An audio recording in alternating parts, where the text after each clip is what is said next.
Hello, and welcome to the We Recommend podcast, a movie podcast where every week we recommend a movie for you to watch and then come back here and listen to us discuss. I'm Jesse. I'm Jason. I'm Dakota. I must not fear. Fear is the mind killer. Because this week we recommend Dune Part 1.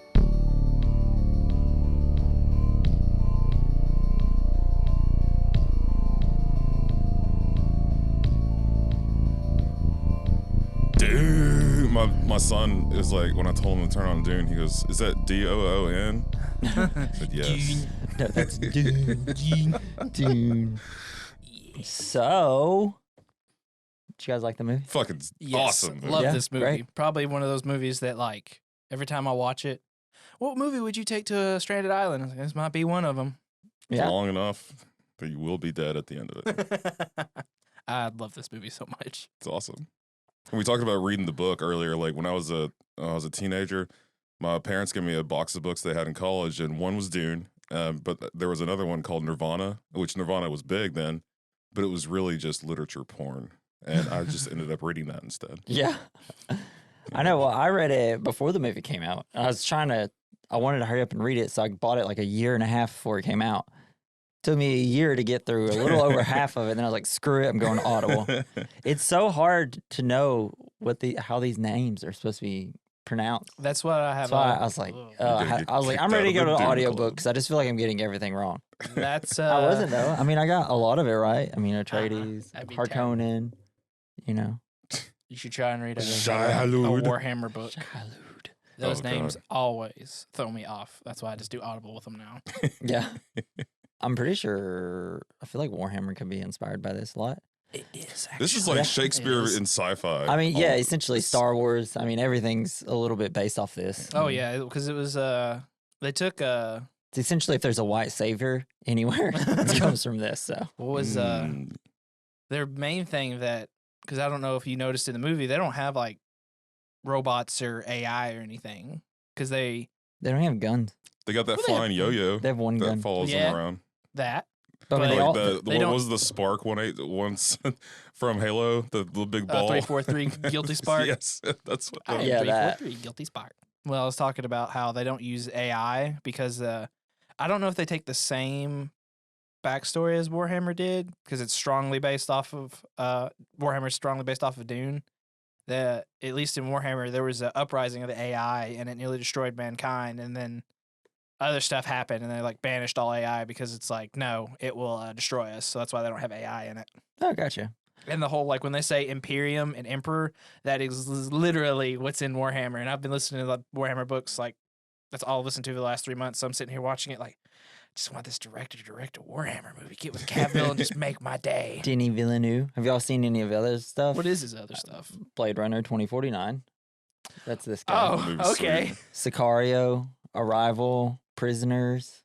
I haven't seen the last two. I haven't seen Arrival, Prisoners, but I saw, like, Did you see Sicario? I've been meaning to watch that. Bro, I have all of them. I just need to leave. But you got, like, 4 other movies I didn't get to watch this How, week. how about you, Jason? Have you Nope. seen any of this? Never stuff? heard of him. Well, he's Except for always Blade Runner. he's like, so he was a huge fan of Dune, and I feel like in his other films you can also kind of get that vibe of Dune in it, especially with Blade Runner. But I mean, I already feel Definitely like Blade Blade Runner's a little bit inspired by Dune, anyways. I think Hell Dune yeah. has inspired just a lot of sci-fi stuff. Yeah, just kind of everything. How long was the audiobook? Long. I just don't remember. Like 30 hours. I mean, it was at least between 20 and 30. Yeah, Oh my Yes. god! I believe. I only listen when I'm driving. But it was so cool because it's that would kind take me of a month. like a play at the same time, or it reads a lot, but then it goes to like when there's conversations, it's back and forth between voice actors, which is really cool. Jason, have you seen any scenes from the original Dune movie? Yes. Yeah. I watched that one. I a long haven't time seen ago. it fully, but like, It's yucky. I just remember the shield scene. There was someone who took like the scene like where they're training in the newer one, and they put their shields on. Yeah. He edited it to where it was the shields from the original Dune, and it was very funny. Man, that shield, it's so wild. It's a really cool concept. I love it.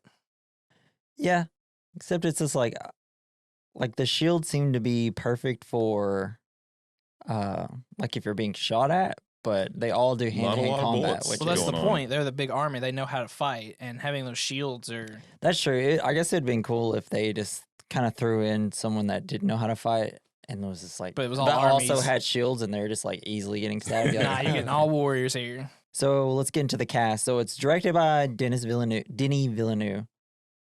I always like end up saying Denis Villeneuve, but it's like, oh, he's French. I gotta chill with that. Oh, where do you think I got this Aren't you outrageous French? accent? You're still a king. So you have Timothée Chalamet. He plays Paul Atreides. Rebecca Ferguson plays Lady Jessica, and she's in the new Mission Impossible movies. That's Rebecca Ferguson. Sitting here like, what else have I seen you in recently? You got MJ herself, Zendaya playing Cheney. Oscar Isaac that plays Duke Leto Atreides. Jason Momoa, Duncan Idaho, the silliest Hell name in the yeah. biz. It fits Jason Momoa though. You got Stellan Duncan Idaho. Skarsgård, Baron Vladimir Harkonnen. I always forget him. Like I know this actor, but I forget it every single time. Yeah, and the podcast "How Did This Get Made?" they covered a movie where he's in it, and they kept accidentally calling him Stellar Skateboard, Nice. and all their fans went on his wiki and just kept changing it to Stellar Skateboard, Oh, and they had to like block the account from being edited. Skarsgård. So you also have Stephen McKinley Henderson, who plays Thurfer Haywat. Mm-hmm. I totally had that. I practiced that earlier and you just completely always dropped practice it. and you still drop it. Josh Brolin, Gurney Halleck, Javier Bardem, Stilgar, Sharon Duncan Brewster, Dr. Elite Kynes. Dr. Chang is Dr. Yu. Dave Bautista is Raven Harkonnen. And that's about it. Well, then you got Charlotte Rambling, who is great in this, plays Reverend Mother Mohayim. That's like the big shadow mother or It's the whatever. Ben Gesserit. Yeah, that scene rules. Whenever This they come scene, out of a that, lot of the scenes. when they come out of that ship and the music pops and the visuals is beautiful. I actually have that as a note. Like this music. In IMAX, the movie, it slapped. So, Arrakis, it's supposed to be like one of the sci-fi's like harshest planets. But Tatooine. it wasn't brought to life through green screens and magic of CGI. Instead, Villeneuve took his cast to the sprawling deserts of Jordan, where they toiled for months at a time under the blazing sun, creating a movie and experience they'll never forget. While speaking with Stephen Colbert, the cast explained how harsh the conditions, described as Mother Nature engulfing you, of the shoot that made them become a tight-knit unit, forged by grueling days spent in some of the most inhospitable terrains in the world. According to Chalamet, shooting days could reach up to 120 degrees. It's hard not to see how their struggles contributed to our authentic, honest performances. Did you hear that? No green screen, on set of something. That's why this movie is gorgeous. Mhm. I wish it looked better on Netflix. I watched it on Netflix and I was like, Oh, why'd you not watch it on Max? It's better on Max. because I don't know. Why did neither of us own it? Did you not own it either? Mm-mm. Oh, I thought you owned it. I watched it because I didn't get to see it in theaters because I didn't know if I was gonna. I don't know if I didn't have time or whatever. And then I just eventually watched it one night. Girlfriend passed out, turned all the lights out, and I was just sitting here with my mouth open, like, oh my god, oh this is the best thing I've seen in a long Paul time. Atreides, enter me. Well, I think it's just I don't want that little With man boy there. your open mouth over there. Sheesh. Don't get excited. I feel like I always sit here and think when I see this movie, I was like, this is where movies should have been going the whole time. We should have been, because I feel like this is like, we've got the budget, we've got better cameras, we can get to places easier. We should be taking advantage of all these sets instead of doing CGI everything. Yeah, for real. I wonder what the budget was of this. Yeah, they had to get the entire desert shipped into Los Angeles. What do you mean? They just went out a little Bring bit. me that They're right next to desert. Arizona. I love this movie so much. I also love, I wonder how in the books they describe the ships, because I'm like, it looks like dragonflies, because they Mhm. nailed it. The ornithopters. Coolest fucking ships. I love it. And I was like, man, if you could make a ship do that, it would make sense for it to work, because bugs get around like that, no problem. Yeah.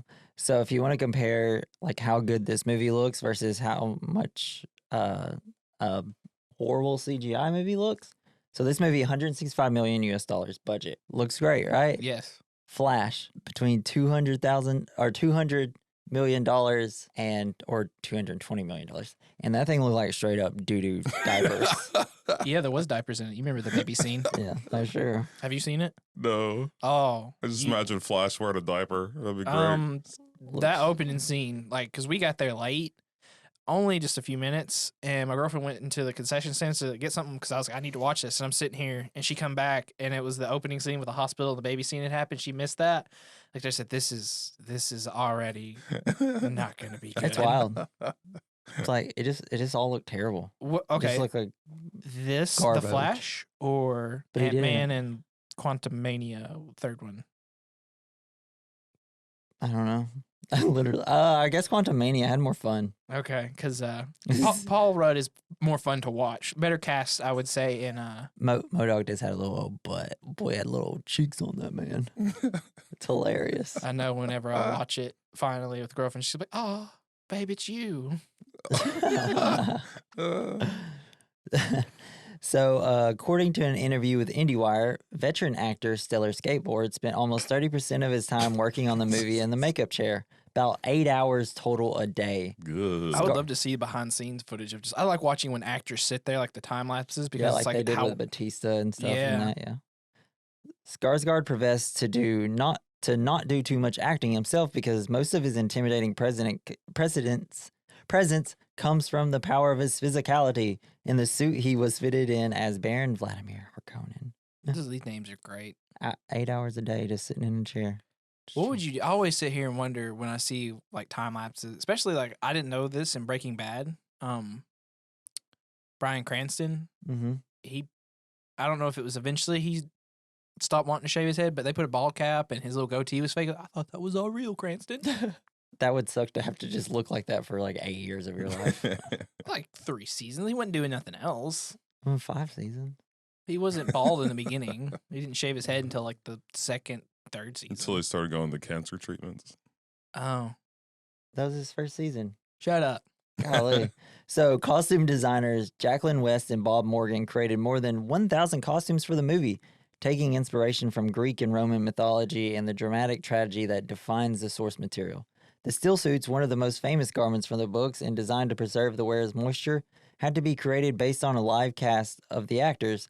This worked out well considering the actors' movements technically activated the suit, required them to be more form-fitting as possible. Man, when I hear about like the designers who do something, because I loved the suits in this so much. And it's so funny you say they take the Roman mythology and stuff because there's literally in Warhammer is one group of them are basically centered around that like Roman stuff. One of the groups of them. But like when I hear, like when I really like the set design or like the costume design, it makes me want to like do what I guess normal people like. I want to see where these other people have gone to work because I want to see if they've got other cool suits in other movies. Oh, yeah. I mean, probably. I would wear this suit, if nothing else, but to keep the sand out of my crotch. Yeah, and, like, for real. other God. places. Nobody seems to really wear goggles. Yeah. Do you guys just like not like get Well, blinded? The Freemen, they're used to it, I guess. And the Fremen. Fremen. I know. I'm going to do that a lot. One thing I did notice, I don't know if you saw anything on it. It was the scene where like the palm trees. Mm-hmm. Yeah. The guy who was watering it, he was like, "You shouldn't be out here, you know.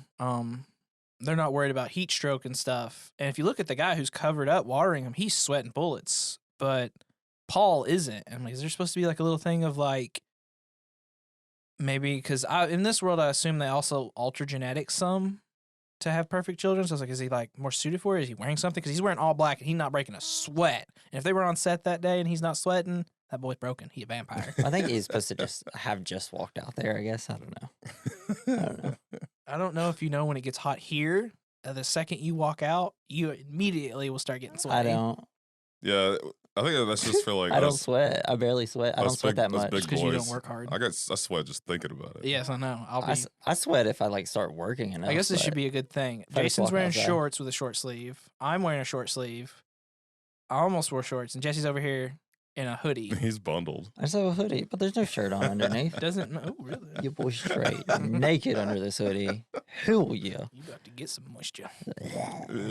So, a huge fan of the original books, Hans Zimmer readily agreed to compose the music for the movie, though the pandemic made it even a bigger challenge. According to Variety, forced out of his comfort zone, he ended up inventing new instruments and also developed his own language for the choral arrangements, making the score sound like it incorporated music from another world. Nice. It was very good because I love the music in this. I mean, like, there's times, especially watching it IMAX, where I got chills. I mean, I was just like, oh, Yes. the music. I had Take a- my moisture screen. Oh, What was it? God. Because I watched it again last night, and I had my little my little sound system I have, and just when those and I could feel it vibrating, it's like, oh my goodness, keep going. Do you think whenever they're drinking their recycled water, like they can taste your own farts? They can taste something because you saw where she they're in that tent and she takes a sip and gives that face and he's like, it's sweat and recycled tears. Sweat and tears. Yeah. But then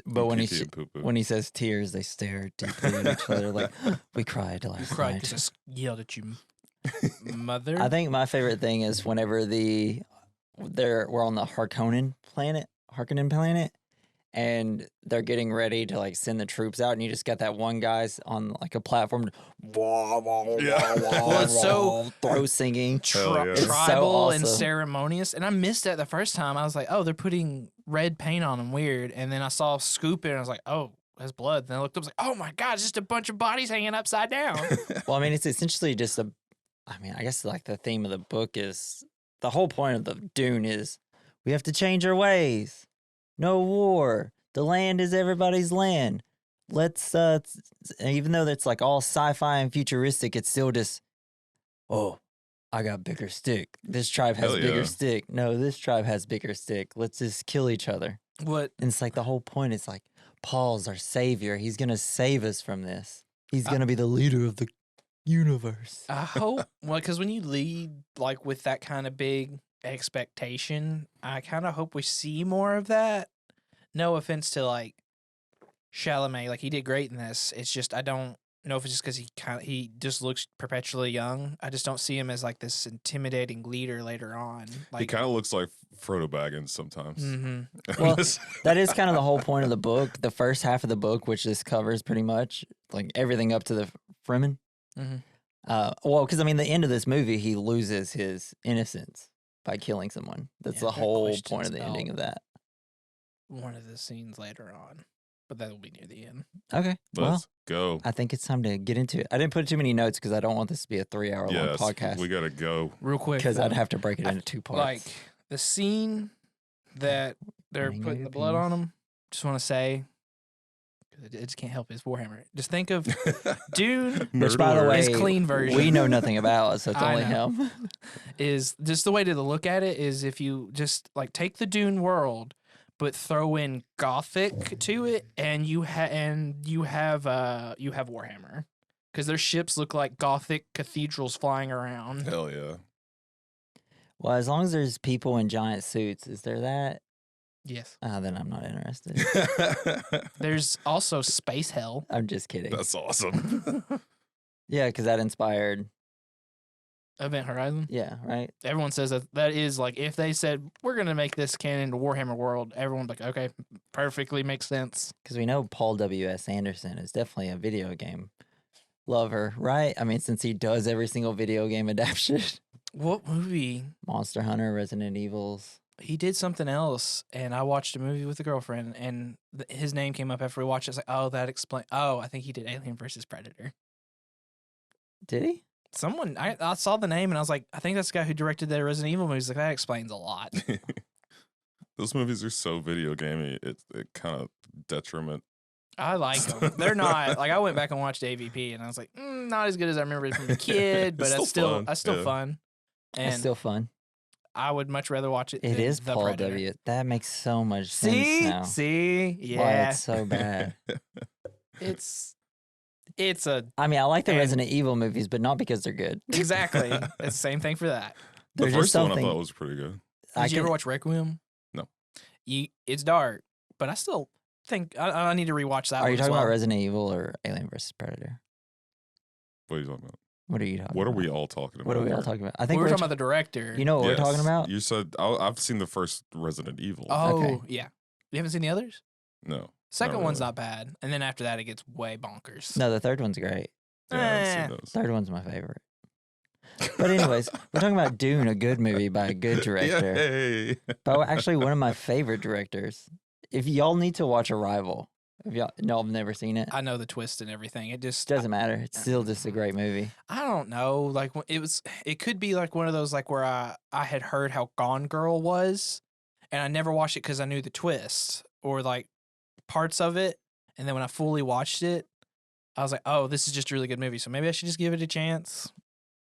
Okay, so the film starts. We get a message. Dreams are messages. And I'm sure there's no dreams in this movie. We start with VO from Chani. She talks about Arrakis and spice. At night, they mine the spice. They are cruel to the native. We learned that there's the people that mine the spice, so they're cruel to the native people. They're called the Harkonnen. They control the spice production and now control everything. We see the Harkonnen being attacked by the Fremen. We learn due to imperial decree that they are ordered to leave. They are ordered to left. By the Emperor. We are with Paul Atreides, who's having a vision of Chani. It's year 10191 on planet Caladan, homeworld of House Atreides, which Caladan is kind of like it's on Ireland. Yes. I feel like it's okay, Ireland or that's good. That's Scotland. good. Yeah. Or like the that- edges of Ireland or Yeah, Scotland. Or that's- something. a good I one. love that the most It's technical, beautiful. technologically advanced and powerful people are like Just live the on a- Scots. Oh, yeah. We just live on this mountain next to an ocean. Do It's always is raining. this the world of like? Because since I don't know how much you remember, I was like, is this how it works? Because again, I'm gonna bring it up again in Warhammer. The whole series is like the whole humanity race is basically just war and fighting, and their whole society is built around that. It felt like this is how they are in Dune. Like, is the whole like just society built around war because it's a big family and they have power, or is it just kind of like this is just like the military side of it? The entire universe runs on spice. Okay, So ever how you can get it, essentially. so So that's why the Harkonnen are so powerful and rich, I Because guess. they've been running Arrakis. Yeah, or had they have essentially. no control of Arrakis. spice. And so I guess not, because I think the point of a House of Atreides, they like he Duke Leto is gaining so much respect through all the great houses because how good of a leader he is Mhm. He's awesome. and how chill he is yeah, and the dope. Emperor is and scared of understanding. him. Yeah. So he's gaining so much popularity, and I think it's been due to peace and stuff like that. Because his whole thing is he wants to go there and like, we're all gonna have peace. Yippee. Do they really like that was one of my little complaints is like I like the family, but I feel like we didn't get enough to see more of like what they are. I wanted a little bit more on the family and how like that world of them works because he was like, we're a military family. So you're kind of just left to assume. I wish we did have a little bit more time to understand because it's like you just know that they're good, but I would have liked to seen more of it. I know we just couldn't. I wish we did have more. Yeah, you have to I read mean, a pretty book. much this was pretty much it from the book. I mean, they But pretty you, much got it you see exactly a lot right. from the Duke. Like he's just Mhm. this noble as fuck guy, like great leader and everything. So he kind of Let me look at my final note here that my girlfriend kept giving me crap for, and I think we talked about this before. I just thought about it because the scene where he's naked, and I was like, Oscar Isaac, hot or not? Hot. Yeah, okay. She says no. Oscar Isaac? Yeah, she says he's like he's okay. He's just not no. Because I was like, well, in Drive he is younger here because that's what we were watching him in, and she said that last time. And I was like, in this one he's got just an amazing beard, and he's just It's just his good-looking dude. haircut and drive. That's the only thing. Well, he has no. He's short, but Yeah. she still says like, yeah, we had this discussion before. He's okay, but he's not like attractive. I'm like, well, Make her get out. rewatch Force Awakens. It's like peak I know. hotness. I know. maybe she's not trying to hurt your feelings. No, she can. I'm the one who said it. As much as I thirst over Cavill, she can thirst over Oscar Isaac, so we can do it together. Yes. A couple that thirsts together stays together. Okay. So, I'm so thirsty to talk about this movie. Let's Yeah. So we're now with Paul and Lady Jessica. That's Paul's mother. They are talking about him getting ready for a ceremony. Then Jessica wants Paul to use the voice to make her give her water. At first, he doesn't want to do it because he's very resistant to everything, essentially. And then you get the "Give me the glass," Hell yeah. which is awesome. Which it essentially made her move the glass without even thinking. But he only did it like halfway, and she's like, "You almost did it." I love that scene. Just it's so like easy. You know that they just edit it, but it's so good. And I really like Chalamet So in that deep moment. and thundering. Yeah, like his moment, like when he's getting ready to use it, you could see him like flexing, like he's trying to get his vocals ready. I was like, that's very good because later in the movie, she mentions your pitch wasn't right. It's like he's really good at like remembering that he needs to. I don't know, just flexing his neck because he's so skinny. Like, Yeah. So, Lady Jessica, she knows about old Paul's dreams that he's been having. He tells her he isn't having them, though. So he's like, no, I haven't had any in a while. Only every second of the day. We see Paul learning about Arrakis. We learn about the high temperature and treacherous weather events. The Fremen have adapted. They live on the outskirts of Arrakis and share the desert with the sandworms. Paul is having a vision now of the Fremen. We learn that due to the spice, the Fremen all have blue eyes, which rules. They are dangerous and unreliable, though. Fremen attacks make spice harvesting very difficult.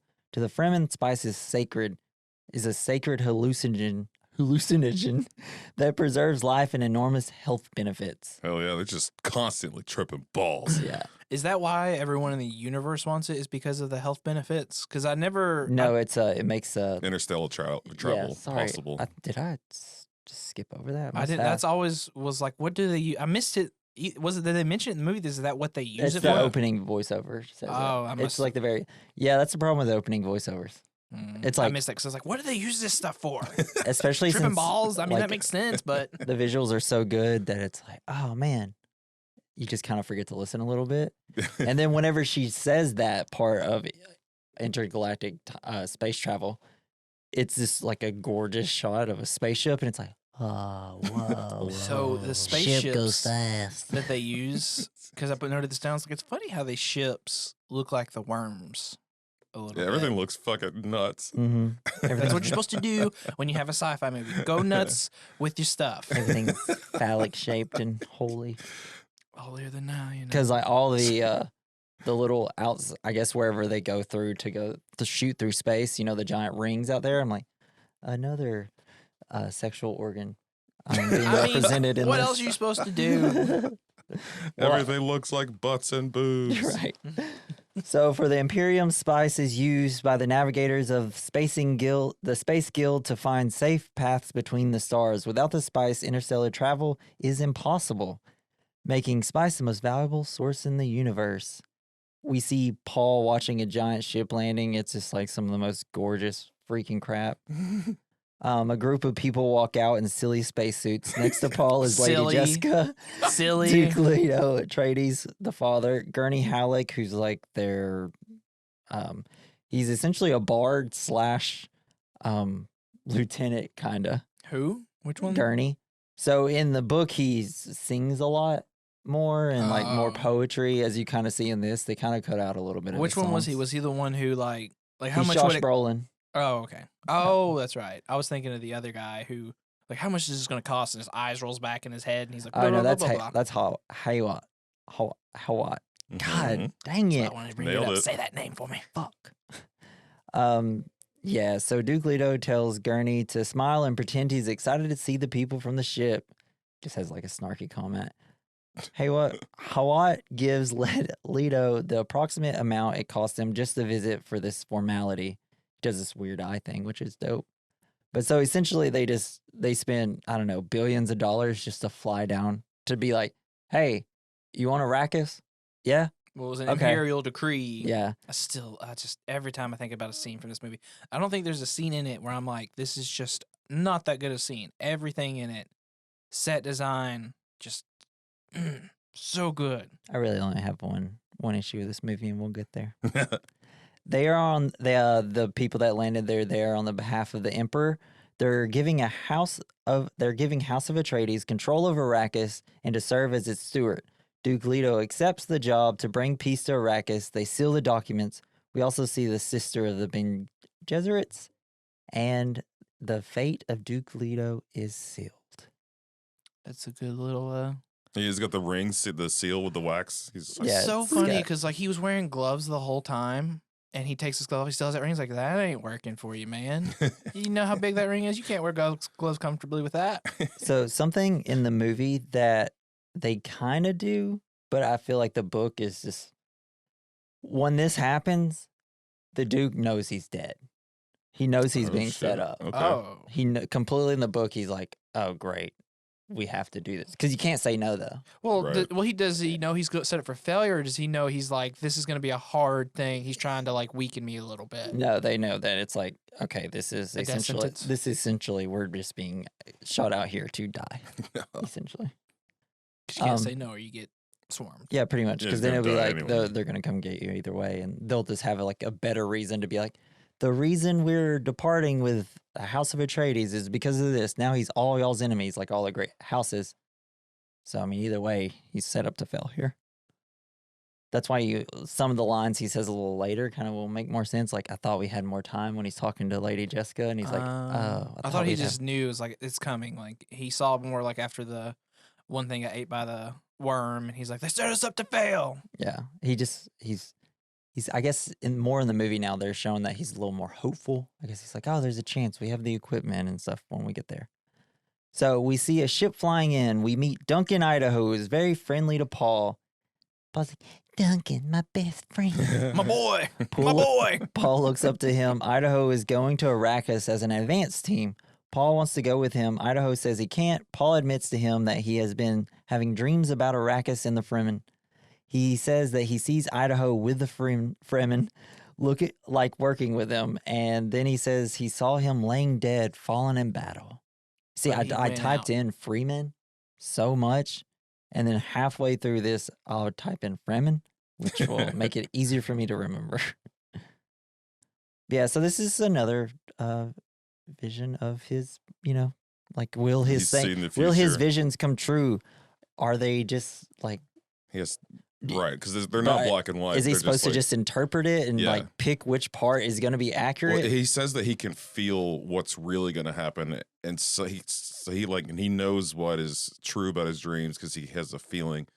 But some of the other parts have to be kind of because he's super clear for him when I guess he tries to remember him maybe because he's like, oh, this one's completely clear. I could see that. Well, so the part. Because they're all a little wrong whenever from his perspective. Yeah. And I think the part of this movie is him going through and being like, just learning how to use his abilities, essentially as the, whatever they call him.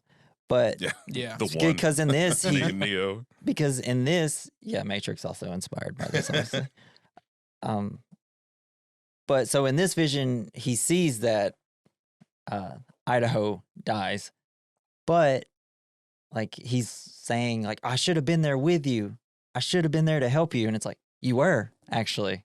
Mm-hmm. It's like... Well, in the room, I think he meant. Like, if I was there to help. No, because he thinks it might happen before they get to Arrakis, because that's why he wants to go with them. Because he's supposed to, like, scout out and be the, I guess, like, the diplomat between Well, he's just making sure that there's no... going there to make sure there's nobody there waiting to kill them all, I guess. Forward reconnaissance. Yeah. Which he's already been there talking to the Freeman just to establish a relationship so that they can work together.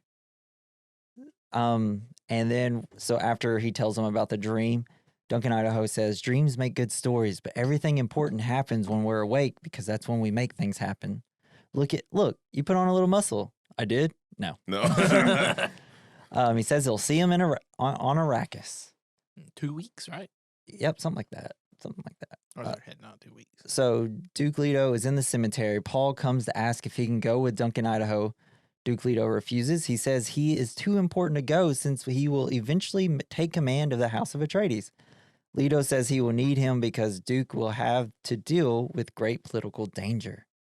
We learn the Emperor is hoping for war between Atreides and the Harkonnen.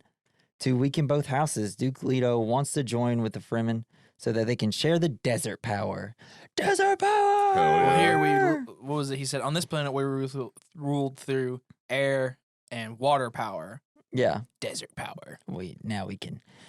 That was one thing I thought is really cool because, like, when you get movies like that, when like it's someone who's native to something, it's usually a jungle or the water. You never really get a lot of people who are like native to the desert, and it's cool to see that interpretation of like how they would survive and how they do it, because I feel like I can't think of another movie where it's like, until the new Avatar comes out, how you see someone who natively, because I mean the desert's a barren place. Mad Max.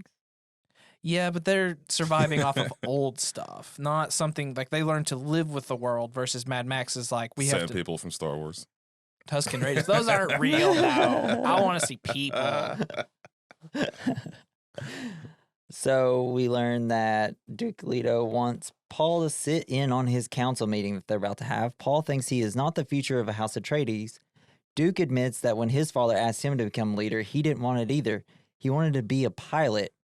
He says, a great man doesn't seek to lead. He is called to it, and he answers. And if your answer is no, you will still be all that I needed you to be. my son. I love that scene. It's so good. It's like, this is just their delivery. Great actors in this. Great scene. Just everything.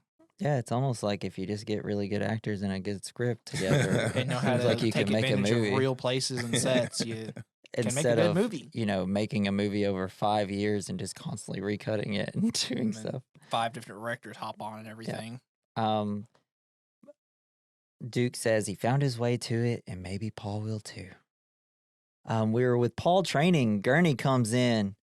It's like he's talking about he shouldn't have his back to the door. And Paul's like, I could hear your footsteps, old man. Gurney came to train with him. Paul doesn't want to train, but Gurney forces him. We see their shields in action. We get to, like, they're just vibrating shields that vibrates blue when it's okay, and then when something's about to enter you. I don't know. It gets I don't know why. It gets red. Their concept of that shield stuff just because it like in that world it doesn't seem that good because you're using blades. But if you brought that here to like our time, you would you could take 10 people with that shield and you could do some damage because like everyone's gonna be shooting at you and nothing's gonna work. Yeah, you almost great. have to use blades. Yeah. Well, that's the point of it. And I like it. It's like they made like because in some others like sci-fi stuff, like certain things like Star Wars, it's like we got our lightsabers blocking stuff. It's like, yeah, but could you block a bullet? And I feel like they gave you a valid reason of like, well, this in is the why we need prequels, blades. you can block 5 billion lasers until the plot says, no, you can't. I mean, you got something that was inspired by Dune versus something that is Dune. And that writer. How many books are there in the Dune series? God, there's like 8 or 9. I think. I think it's 4 or 5. I think it's not. I mean, well, like his son like continued the series. Oh, after did he? died, and so Was it- there's I didn't more, look up if but they're. I didn't look I up. wonder if the they were son just stuff. good if his son took over. I doubt it. And that's Well, I know the he consensus I hear. I know it's supposed to have like just taken a lot of the manuscripts from stuff that weren't released or something like that. I don't know, something like that. So Paul doesn't want to train with Gurney, but Gurney forces him. We see their shields in action. We see that if you swing fast, the shield works, and if you go slow, you can penetrate it. Hell yeah. Gurney gets his first hit. Paul says he's not in the mood. Gurney says, death does not wait on your mood, bro.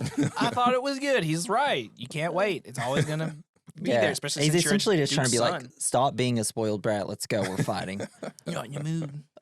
Paul gets the upper hand, but we see that he would have died with Gurney if it was real. I see you found your mood.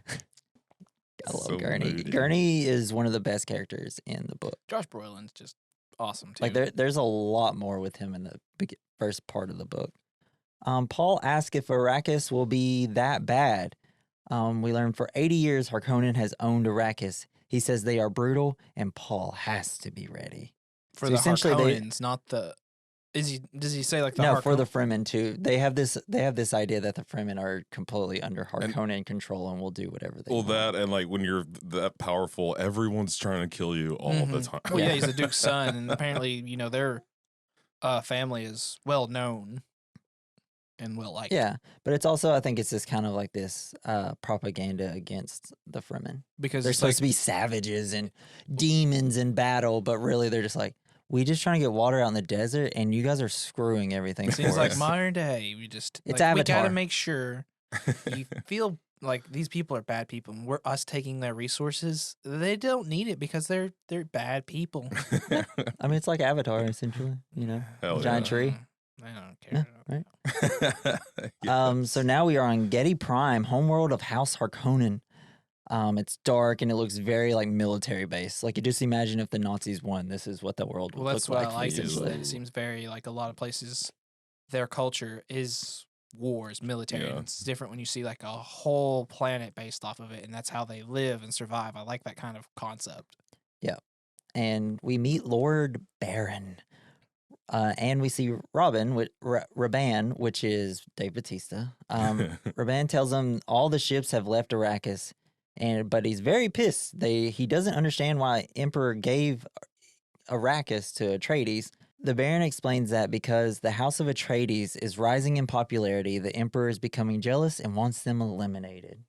And in space, we see a ship flying into Caladan.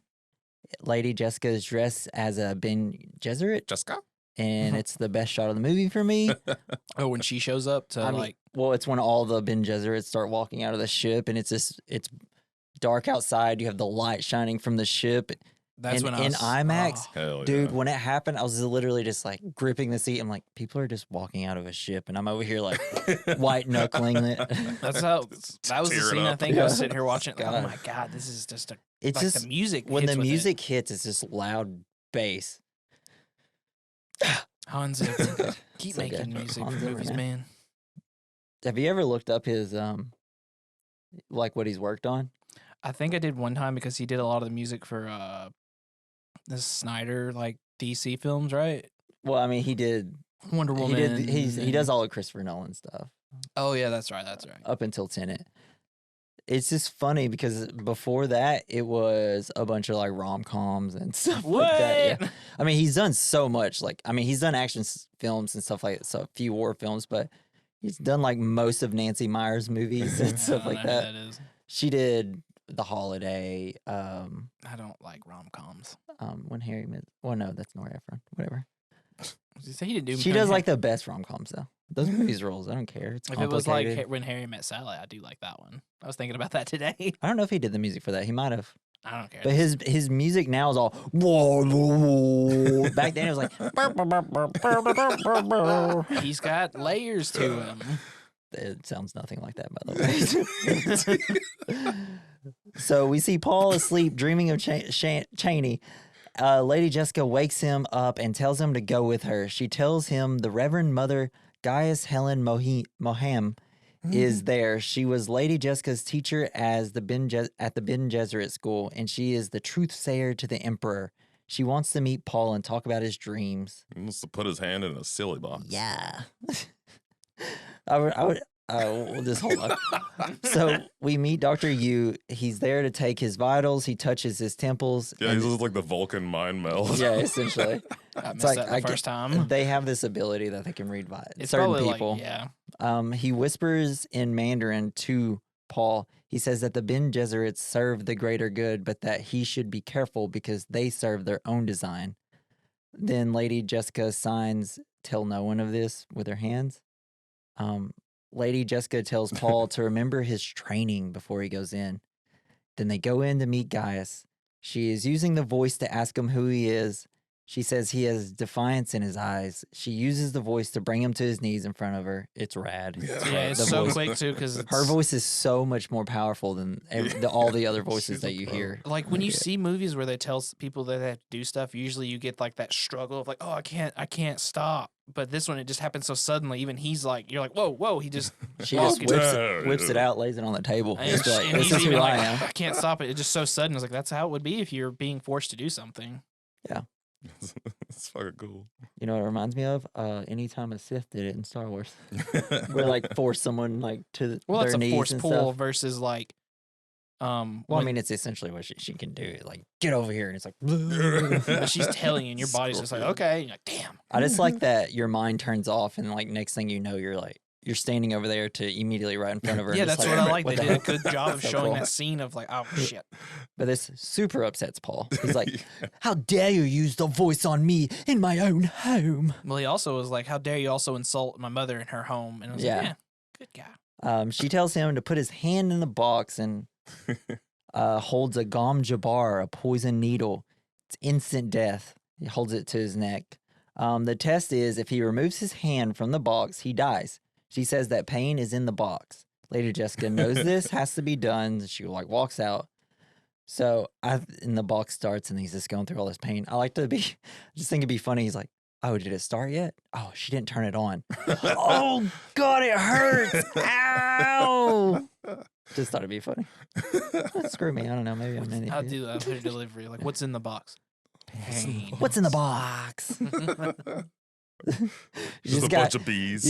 You got Paul like screaming in the box, and then right behind the Bene Gesserit, you just have Brad Pitt from the ending of Seven, just like, no, What's in the box? just doing that thing where he puts his gun up, and he's like, just so good. This is Man, my we got to do thinking gun. 7 soon. So the box starts, and we see Paul going through great pain. Even Lady Jessica is outside, becoming like scared and almost like going through the pain herself. Did they have like seems like they're able to kind of feel, or at least. She just knows what it's like. She's like, this is like the most painful shit ever. Well, I thought it was like, because there seems like moments like that they're connected mentally. Yeah, maybe. it definitely for a second seemed like she was feeling the pain as well. But I can't tell if that's just It's like just like you love your son. You don't her want your Well, son she to was be like in grabbing her pain. stomach like they tend to do, and she's just like, oh, the pain. period. I'm kidding. That was just a hilarious joke by Whoop, whoop. me.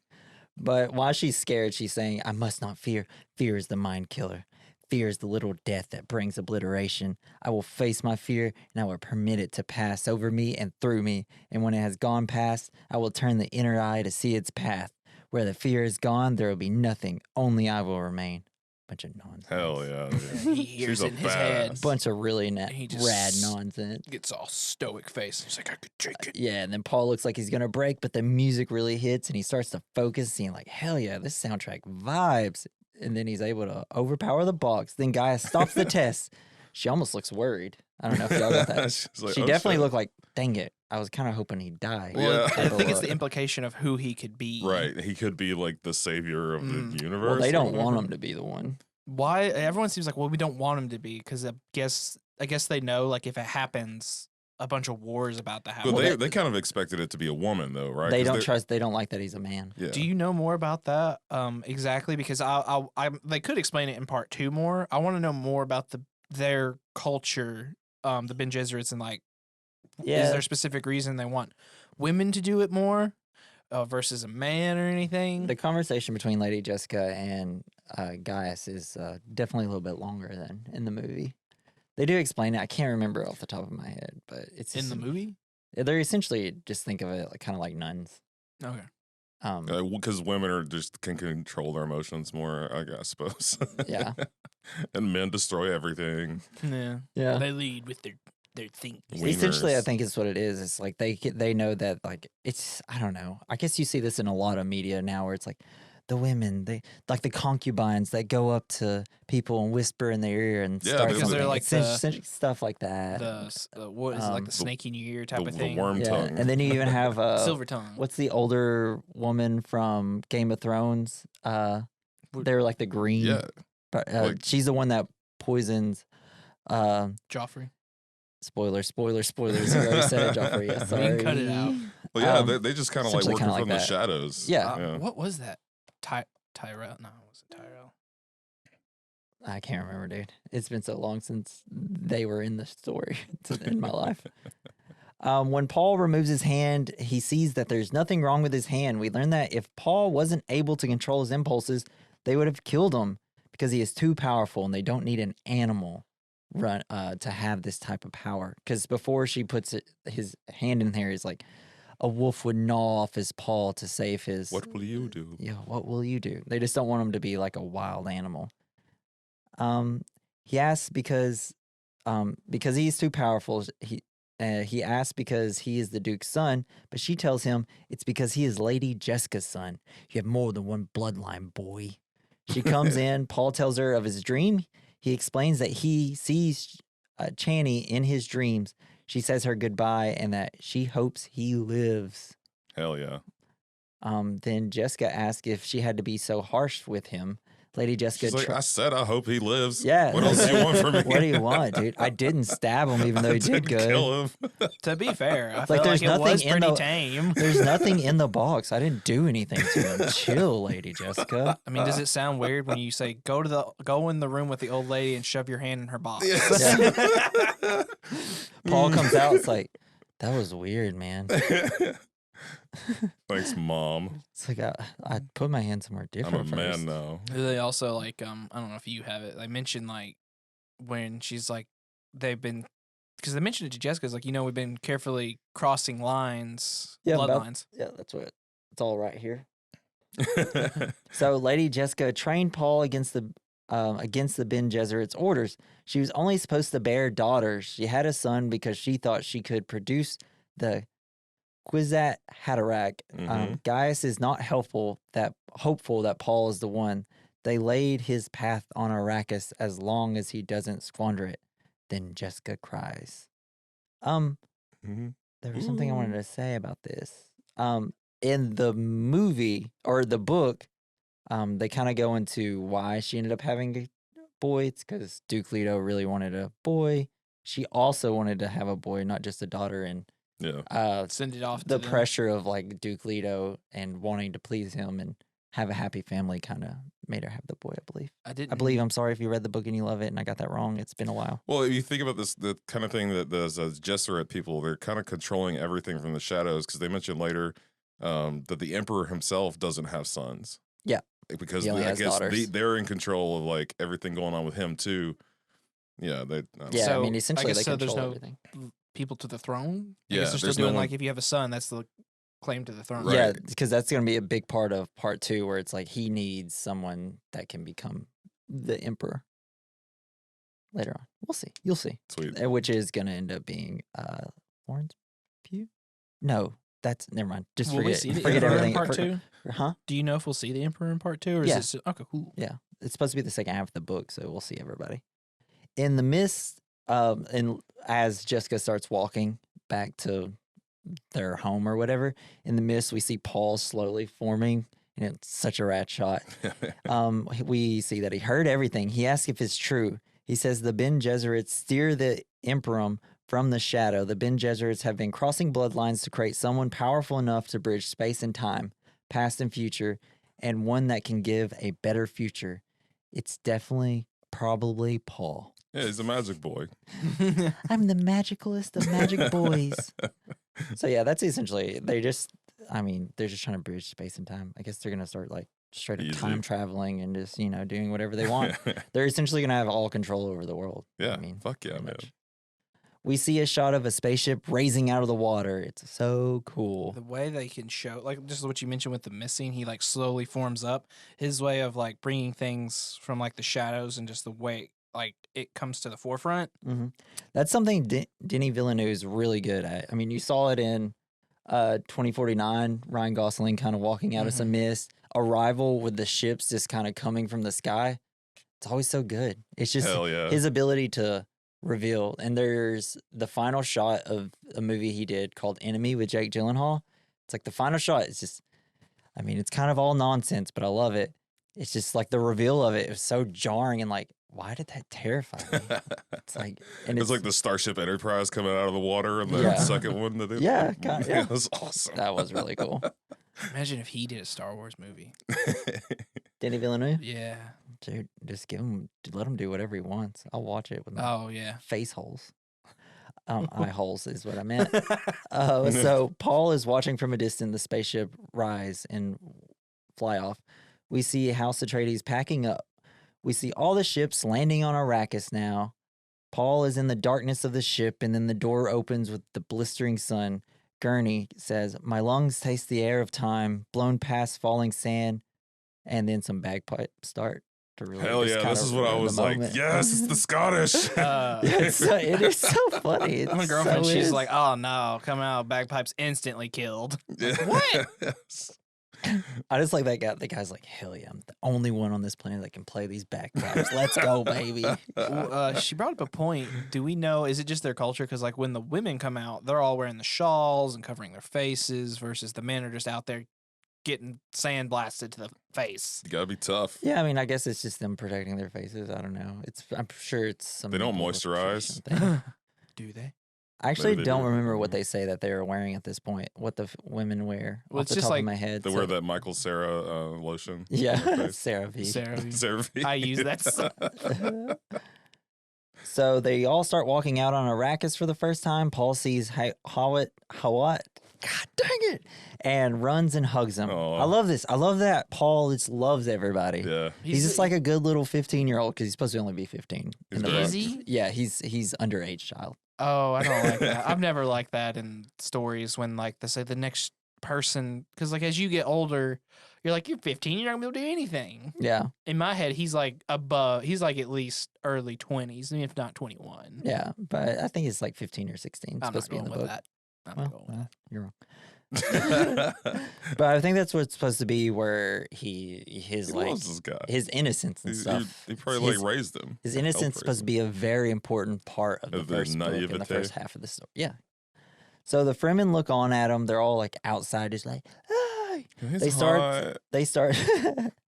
Yo, Timothée Chalamet. I love that little skinny boy. Oh no! It's like the Freeman are like Duke Leto's like, what the hell is this? I wonder. This is off topic. Like, even my girlfriend was like, I don't think he's attractive. Well, like, but I get it. Do you see it? I'm like, he's just such a tap boy. I get it. I understand. He's royalty. Everybody else is covered in shit. Yeah. Like, So all the Freemen, they start to chant Lizan al-Galib. Gaib. Lizan al-Galib.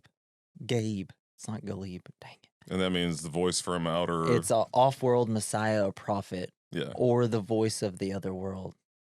How it says they follow their master's old ways, but they truly love the Harkonnens. So essentially, before the Harkonnens, it was like, oh, anytime someone comes, we all cheer and love them and stuff. But they But are really, they're to gonna believe kill 'em. that they're supposed to be ruthless killers for the Harkonnen. Yeah. Paul boards the ornithopter, which is this dragonfly helicopter, essentially. Yeah, and that's it- fucking so cool. awesome. it's the best. Lady Jessica says they have waited for centuries for the Lizan al-Galib. Paul says they see what they are told to see. Paul doesn't like how much power the Bene Gesserits have. You can kind of see it on his face there.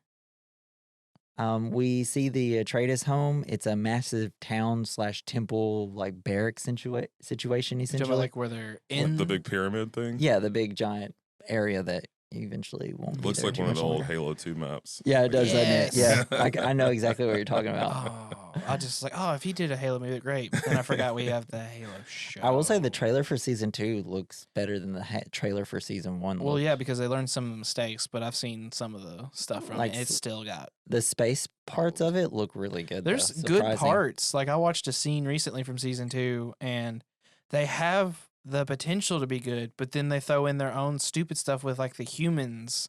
And like, because I saw a scene with like the alien elites. It's like, they look good for this. This would be a great show. And then it went back to the people. It's like the people's costumes and the set they're on look terrible. It's so weird. It's like the part you It reminded me of from the Obi-Wan show Mhm. when he like first runs into Vader in like that quarry. It looked like that. I'm like, are we just all shooting in the same spot? Like, is this the only quarry we have? And why does it look like crap? Just about. Where can we have the least amount of stuff as possible so we don't have to pay for it? Yeah. It is Star Wars. We got to do. I just thought about that. How every Star Wars thing we've gotten recently has been in a desert, but I feel like Dune did a better job than all the years that we've gotten with Star Wars. They used the deserts. desert as the story. The whole It point was is the good. desert. They did a good job with the desert in it. And it visually is interesting, unlike the Star Wars TV shows. Except for like when the lightsabers light up in the dark. That will always just look cool. So Gurney and Duke Leto are looking out. They are trying to spot the weak spots of their base. Duke also says they need to get the spice moving or they're going to be dead, essentially. Because if they aren't, because people are just going to be like, we need that spice. We're We're gonna coming to take get over. it. Yeah. But it's getting too hot and they have to seal all the doors. For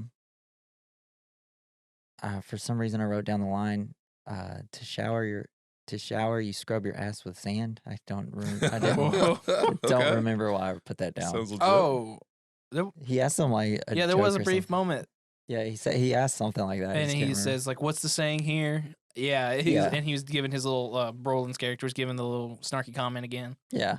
So Lady Jessica is looking on at potential house servants. She picks Shout Out Mapes.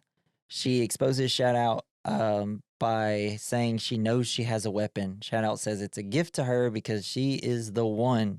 They think Lady Jessica's going to be the one. I love that scene because, like, you know, she's signing hers like there might be violence, and then she just abruptly, ah! Yeah. And I was like, ooh, it like shocked me because in that moment you could see the shock from her too, like, ooh, and she's like, it's just that realization, and like her when she says, once you like, I guess they say like when prophecy you start to see what is it she says like I can't remember, she's like when it all comes together of like when they talk about prophecy she sees the realization and it was such a shock for her. I was like, Yeah, that's it's like pretty good. Once you see the prophecy playing out in front of you, it's a shock, essentially. That's so something like good. I'll just even that little character right there did a good job. that. The weapon that she has is a Chris knife, which is a special weapon for the Fremen. It's a marker of the deep desert. It's called the Tooth of Shahulud. We see Fremen outside the base looking on and praying while all of that whole scene is happening. And essentially, that knife for the first half is essentially just because we know that Paul's going to be given a weapon, and we always think He's it's going to be. about a knife. We all think it's going to be coming from the mother, and That's then not we'll a knife. figure out where That it is actually comes big from. This knife. is a knife. This is That's a knife. crocodile Dundee knife. We see Paul walking around and talking to a groundskeeper. The groundskeeper is watering palm trees that are not indigenous to the land. Each day they water them, the equivalent to what 5 men would drink. The groundskeeper explains that they have 20 palm trees that equals 100 lives. Paul says they should get rid of them, but the man explains they can't due to old dreams.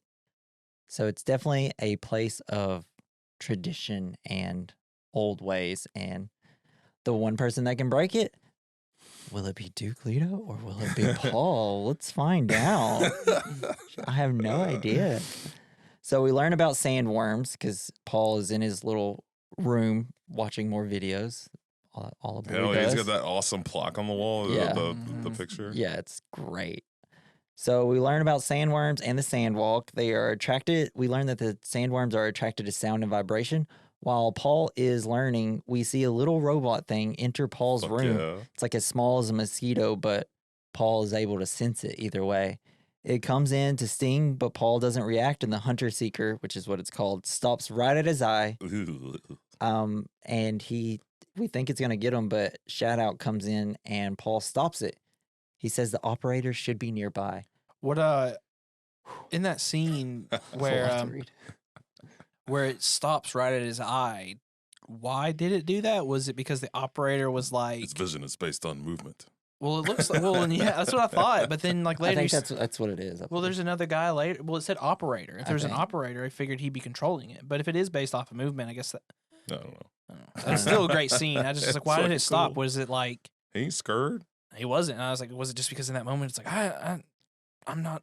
I believe it is all kind of based on movement. I can't remember. Dang, I should have just re-listened to the book while I was driving to work. It is fucking cool though. It Yeah, was. I loved It's it. great. I love that it just like made the little hole and came in. I love that you think it's a little bit bigger, and then whenever it comes in, and then it goes from his point of view, it's like, where is it? I love how he blended in with like his little tree thing to kind of like hide and Yeah. watch it. I think that maybe that's what caused it to stop because he's like, "Whoa, I'm blinded by all this light or something." It was so good. Such a good scene, too. Like, He just like snatches it out of the air and crushes it. imagine if he snatched it like it's going straight and he goes like this. I'll stop it. Oh man. So we end up seeing the operator of the thing. We learned that 6 weeks before, a Harkonnen soldier embedded himself into the wall and put the hunter seeker in the water pipes. Howat says he failed them and he will be resigning. Leto refuses this and tells him to catch more spies. In the book, Howat is a lot more dramatic. He's like, I do not deserve this. I failed The you. guy's like, shut Leto's up. like, dude, chill, bro. Like, we need all hands on You're deck. gonna leave me? Come No. on, I also let's was go. like, dude, like he was in there for 6 weeks in a wall. But what? That's okay. They're in it But for the long game. House Atreides has honor. Hell yeah, they do. And bagpipes. Yeah. So we see Gaius meeting with the Baron. But first we see this weird creature, which I did not Yeah, remember the from spider the. I thing? missed that too. I missed it the I first completely time. Fucking forgot about it. wild. I was like, what? And like, the guy from Suicide Squad, Polka Dot Man. Polka Dot And Man's also like, in the Dark Knight, right? Or the Dark Knight. he won't listen to you, and she's like, "Blah," and it's like he runs away. Leave. It's like cool. No, he understands. She is there to give Baron a message from the Emperor. They have this like little light that comes down and it It's muffles a cone their of voices. silence. It's so It good. cracked me up. It's such a good idea. Though. I also love the part where they're like we're outside of it and they're talking and they put captions there. Mhm. Like this is so good. The Yeah. detail for it, I love it so much. That's how you know you have a visionary director. It's because other people just wouldn't have thought of that. I wouldn't have thought of that. That's why I work in Like, a factory. Can you say like there's another director now that you think? I feel I don't know. You know more about directors than I do. What like to me this is like the director who's one of the last few directors we're gonna have that just can make a really good movie. Like he's done some like all his movies have just been great. He's also got like a really great book to do it off of. Like, Yeah, to take but inspiration adapting from. it And it's is some- also like it's if you take something. the- It's something he's been dreaming of making since he was like 12. yeah, everyone can be Yeah, you fans can though. tell. Yeah. You can be fans, but you can adapt it in a wrong way. And I feel Sure. like he adapted it very, Yeah, very he well. fucking kills it. Some people just have that dog in them. So she says that the emperor will help the Harkonnens and give them the Sardaukar. Mm-hmm. Satarak? the one. Sardaukar? Reading Rainbow, Jesse. Sardaukar army. She says Duke Leto means nothing, but Lady Jessica and Paul are a part of them, and they should give them exile. Baron says he will not harm Paul and Jessica. Yeah, right. And then we really start seeing more of Lord Baron's body. He's a big old boy. They can fly. He can It's fly. like apparently it's just like 'cause- Throughout the film, we slowly reveal more and more of what he looks like. It's great. that's just like I guess the things they use, because they kind of use it later on. It's just, I guess you'd see it as like when you're dropping from a helicopter, it's your suspension device. It's just on your back. It's like anti-gravitic, and it's like, pretty cool. So immediately Baron, as Gaius leaves, immediately Baron says, no, none of them are going to live. He says the desert will kill them. He begins to float in the air. He says it's his Arrakis and his Dune. Yes, the spice must flow. Yes. We see Paul coming in to join the council. Gurney calls out his hunter-seeker catch. He's a hero, and it's kind of embarrassing for Paul, which is fun. It's kind of badass. It is. It's like, oh, first strategy meeting, and here you are catching mosquitoes. We learn that the Harkonnens made a lot of money every year from the spice. It's essentially, I don't know, there's some random Yeah, they're giant siphoning number. like billions of dollars Yeah, up from the essentially. emperor. But they left them shitty equipment, and it will take a long time to start actually making that type of money. Their equipment is sabotage. We learn that they left Dr. Leet Kynes to help with the transition. She's been there 20 years and is an imperial ecologist. Duke says he wants to see the fields and wants Kynes to go with, essentially as like a hostage. Yeah, so they can like. So they won't kill them because she's with them, I guess. Yeah. But Emperor won't care. So Duncan arrives and is greeted very friendly by Paul, explains that he has lived with the Freeman. Stilgar has come with him to meet. We learn that there are millions of Freemen. Duncan says that the Freemen fight like demons due to the desert power. Duke allows Stilgars to pass even with a crisp knife. Because he comes in and everybody's like, whoa, you got a knife! I mean, makes sense. And then Stilgar comes in, he spits on the ground. It's a gift of his body's moisture. It's a very funny scene. It It's is. great. So everybody's like, hey, what the hell, Duke? This is the Duke, bruv. But I love how calm and collected the Duke is. Everybody's like getting so offended. And he's like, guys, Chill. Yeah.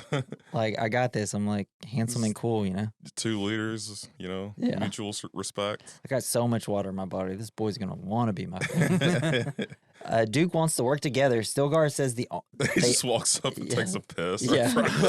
Here's all the moisture you can get. Idaho's like, usually they just spit, so this must be a really good, this meeting must be going really well.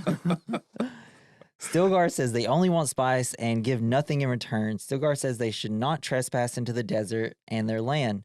They are to take their spice and go back to their side of the shield wall. Duke says that if duty calls him to the desert, he will have to go, but he will leave him their sieges and they will never be hunted. They say that Stilgar says that it's honorable, but he must go. He's done talking. He says he recognizes Paul like in another tongue or whatever. And then Gurney doesn't like him though. They say it will take time, but they can work together eventually. Because like Duke realizes like, he seemed to respect me a little bit. He didn't It shoot went me out well. or anything. He's alive. Yeah. He's leaving. He's That means good just things. a good dude. Yeah. Then we cut to Duncan gives Paul a paracompass. Duncan admires the Freemen because they are fierce and wild and they are one with the desert.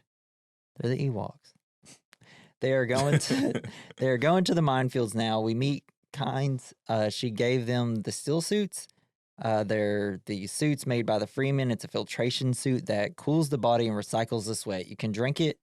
She checks Paul's suit and he is wearing it perfectly. She does not have to adjust it at all, which is part of the prophecy. It's someone that's Yeah, he just he's gonna gonna seemed just right. Born he's there. already just already knows how to do everything Hell the Freeman yeah. can. And they are off to the spice sands. While flying, they see one of their harvesters. You can see the spice covering the sand in the sky. They have these crafts in the air that can detect sandworms. because the sandworms attack the spice crawlers, which is essentially the All the harvesters. fucking time. Yes. Crawlers can't have shields because it attracts the worms, the vibration, and in the distance they see a sandworm coming. The crawlers will wait last minute to be picked up to avoid the worm. While the harvesters are being picked up, one of the anchors breaks during pickup. Duke Leto goes into action to pick up the crew of I the love harvester. that part. He's just like, let's fucking Drops go. that ship. Let's go! They go to get the crew. Paul is ordered to stay back at the thopter. He picks up spice for the first time.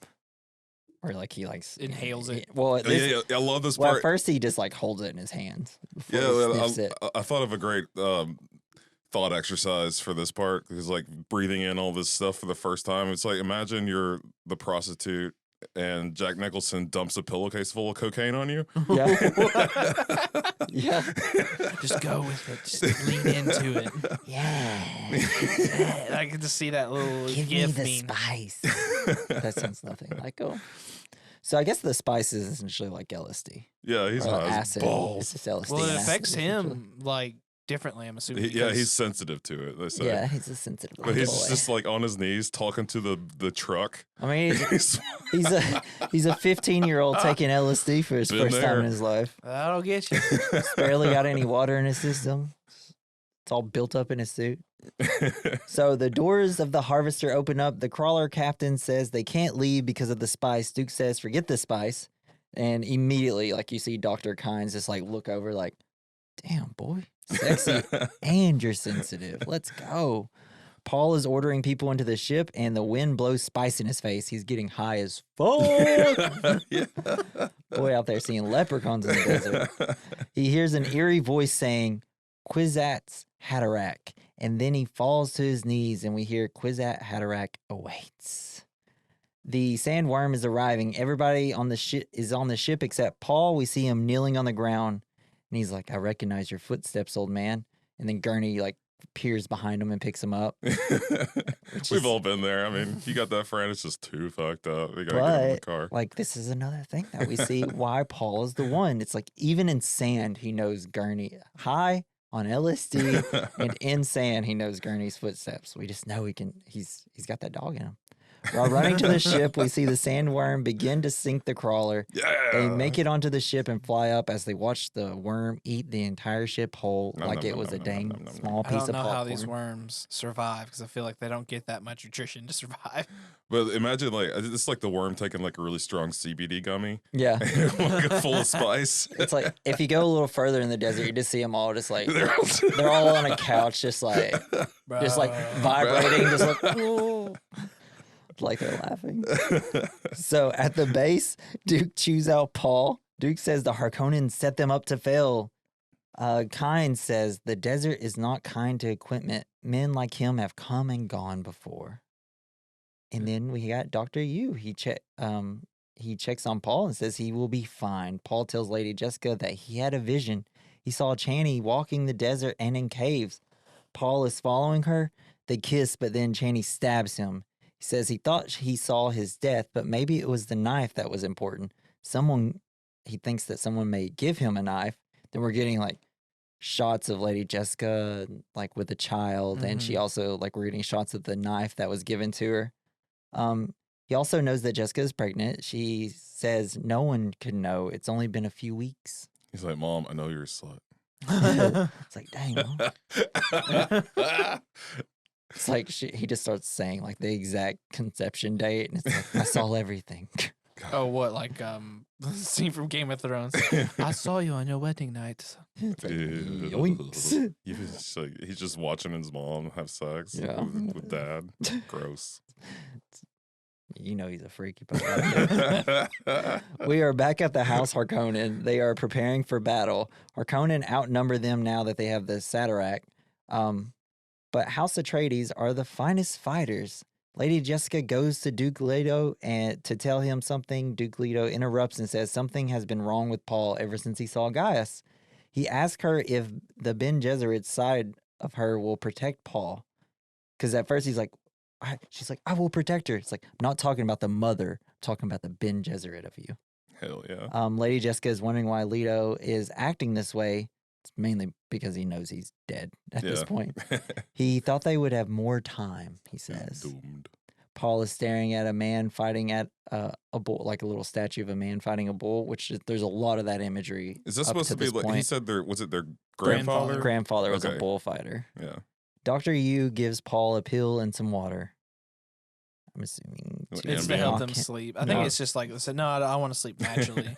Yeah. Doesn't he Well, that's say, the thing, because everybody takes their pills except for Duke Leto, who's like, I want to sleep naturally. I And did that's why think it he's was- able to wake up. I missed it the first time, and he's like, when he said I should have married you, he's like, oh, the Ben Gesserit has a lot more than I realized at watching the second time. Yeah, well, I mean, they were essentially, it's almost kind of like an arranged marriage type thing. Not really, but they got together because it made sense more than Yes. for love, but there was also love, and he regrets that because Regrets it. she is looked down upon in the books a little bit for just like, because people think that he just married her to have like a special powerful kid Hell essentially. yeah. So it wasn't. So she's kind of, I don't know. If you read the book, it'd make a little more sense. Political wife. Yeah. For power. So Jessica and Duke Leto are in bed. We get the line, I should have married you. Outside, we see guards being shot and falling to the ground. Their shields are powering down along with the lights. We see Duke Leto wake up and see lighting flashing on his walls. He sees flashing out in the distance like Morse code. He calls for security, but the comms don't work. He turns on his shield. Someone is on the ground, dying. It's shot out. While checking on her, he is shot with a dart and falls to the ground. Dr. Yu, little bitch ass, walks up. Gurney is awakened and they go outside to prepare for a fight. We see ships start shooting at their base.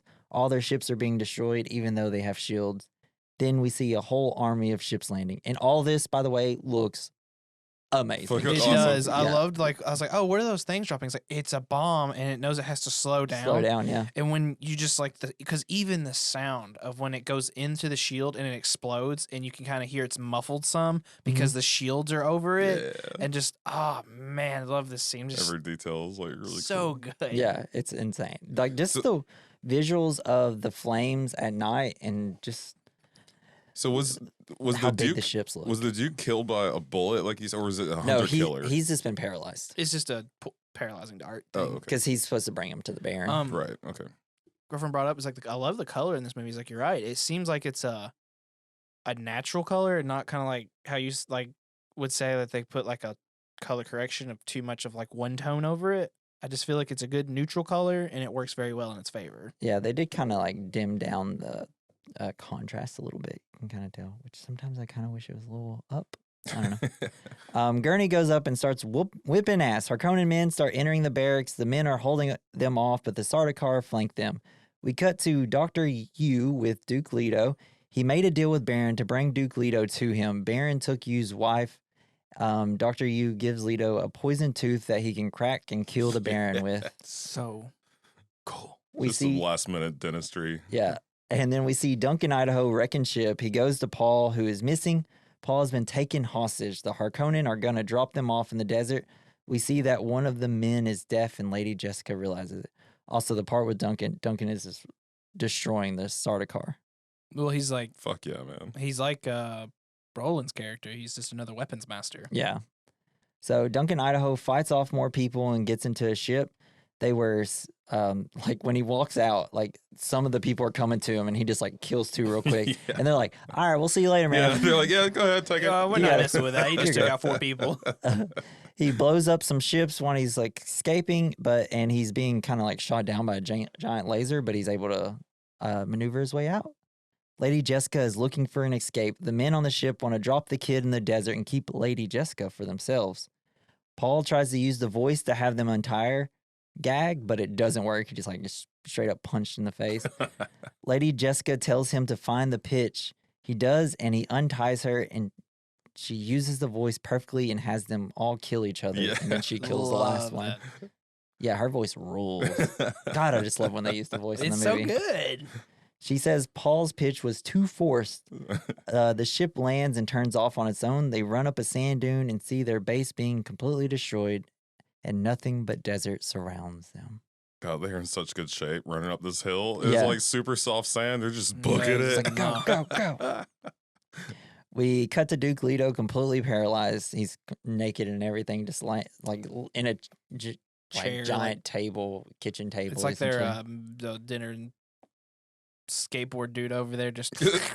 Stellan skateboard. I really want to know like how he. I was like, man, your whole army, everyone looks like they could just destroy something, and you're over here like, I need a suspension thing on my back just so I can get around. Right. It's the gluttony and the greed of the Baron. The Baron is at his huge table just eating all the food. He's like, you got a nice kitchen, Duke. In the desert, Stuffing his face with yeah, Cheetos. it's awesome. In the desert, Lady Jessica and Paul are in a tent. Dr. Yu leaves a note for whoever found the Frem kit. There is an Atreides beacon that they can use. Dr. Yu goes to the Baron and says he jammed their comms and lowered the shields. Dr. Yu asks for his wife. Baron floats over to the doctor, and he's like, okay, I'll let you join your wife. Blech. And just immediately kills Hell And be yeah. free with her. He turns to Duke Leto now. In the Frem kit, Paul also finds a thumper and a steel suit. Then we're back to the Baron. He explains that Paul and Jessica are dead and that the House of Atreides is dead. Duke Leto mumbles, and the Baron gets closer. Paul, But he turns on his thing Yeah. first because he knows he can't trust his. That's, Yeah, I 'cause- love that little like just 'cause clicks his rings. he like, thinks that's that so he cool. could be faking and he could like stab him or whatever. And then Paul finds his house ring. Lady Jessica sees the ring and starts to cry. She knows that he's dead. Duke cracks his teeth and poison engulfs the Baron. Yeah, it kills everybody in the fucking Love room. that scene. Yeah. It was such a good scene. And the Duke Leto lays dead, staring at a bull. That one. Late night, Kynes watches on. Duncan, Idaho asks for her to tell the Emperor, but she is ordered to see nothing.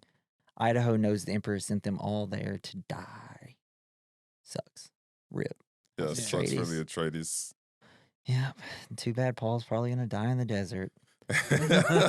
We see the Baron floating in the corner of the room, coughing and floating. He's just up in the corner. Good thing I'm so big. It took the poison to reach. I don't know, whatever. All I'm my fat cutting cells this. protected me. Yeah. Paul begins coughing and sweating. He says that there's spice in the tent. He sees Chaney walking the desert, and they watch as the two armies are fighting. We watch like two armies fighting. It's the Sardaukar and then I loved Fremen. how like you see the Fremen, how they come out of They pop out of the yeah, sand. those- Yeah. Oh, that's really cool. That's how they do it. That's how Oh, they did it. really good. They did that in the details. beginning too. Badass. I missed it. We see one guy is like really kicking ass. So we see that Paul is with blue eyes, and he does this awesome move, and then he releases his mask, and we see it's Paul, but he's got blue eyes, and there's like a giant sandworm, essentially looking like they're fighting with him. Hell yeah. He sees the Chris knife and a bunch of bodies burning, and Chaney with a bloody hand. He sees the Freemen on Caladan, and he's leading them. He sees a holy war. He sees a warrior religion that waves the Atreides banner. A war in my name. He's mad. On the skull of my father's throne. Yeah, That was a good scene though. yeah, it's Love great. Lady Jessica is trying to calm him down. He uses the voice to get her off. it. He Love does that it snap. great this That was time. So good. He says she did it. He says he did this. She did this to him and made him a Ben Gesserit freak. Dang, like, Dang. see, he's 15 years old. Yeah. Threw a little temper tantrum.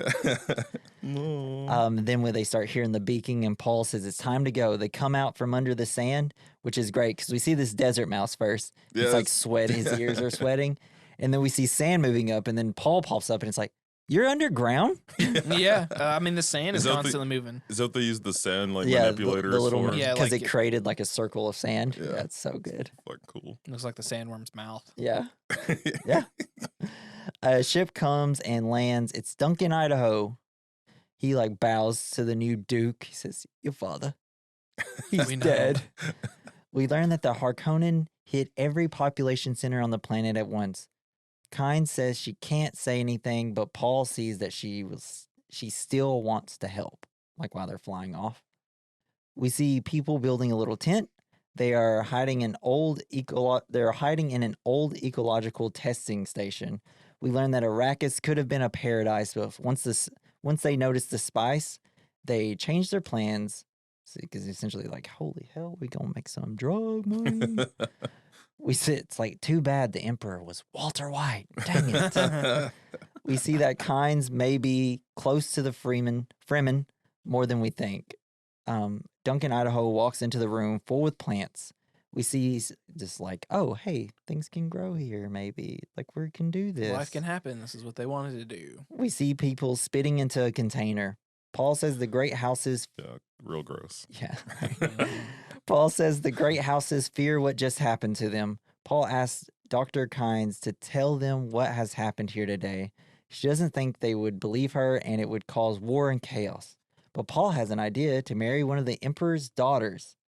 Kynes says that he is living in a fantasy. Paul confronts her and says he knows she walks between two sides. He says that as emperor, he could make Arrakis a paradise with a wave of his hand.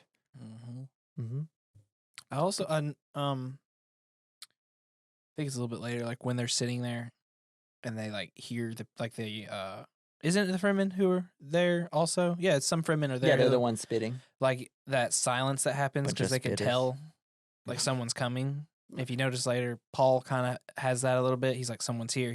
It's another of that thing's like, Well, like the Fremen just seem to just sense it in general, because whenever we see them, they're like drinking their spit or whatever. well, and they then, probably sense like the disturbances and vibrations, kind of like the sandworms. and then like everything got super quiet, and then we cut up and we see that some of the Sardaukar are there, and then when it pans down, we see that they just left all their glasses there, and it's like, where'd they go?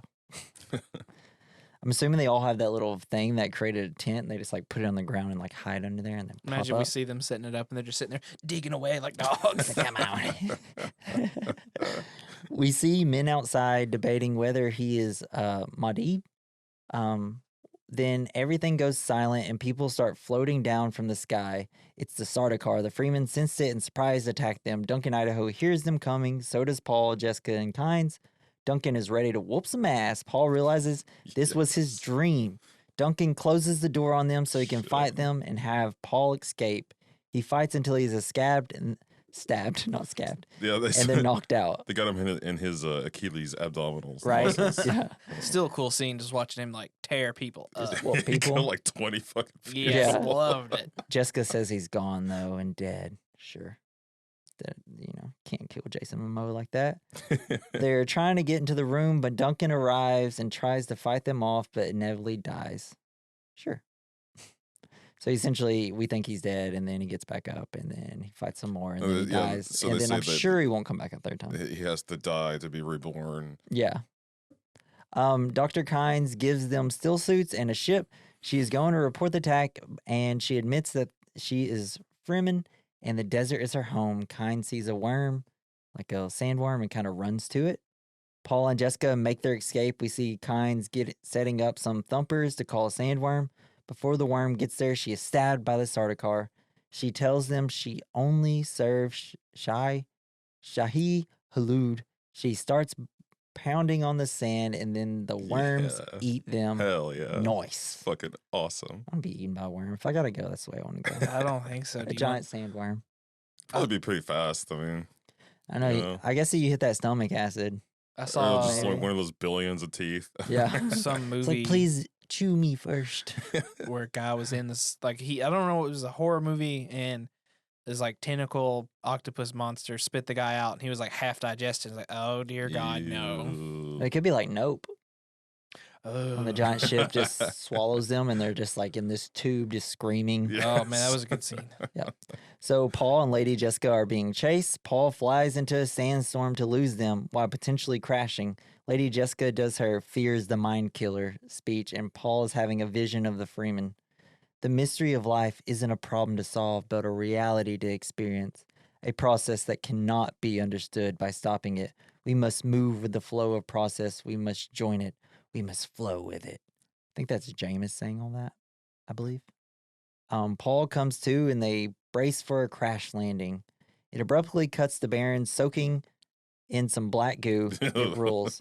Before he is finished healing, Raban comes in to tell him they lost them in the sandstorm, but with certainty, he thinks they are dead.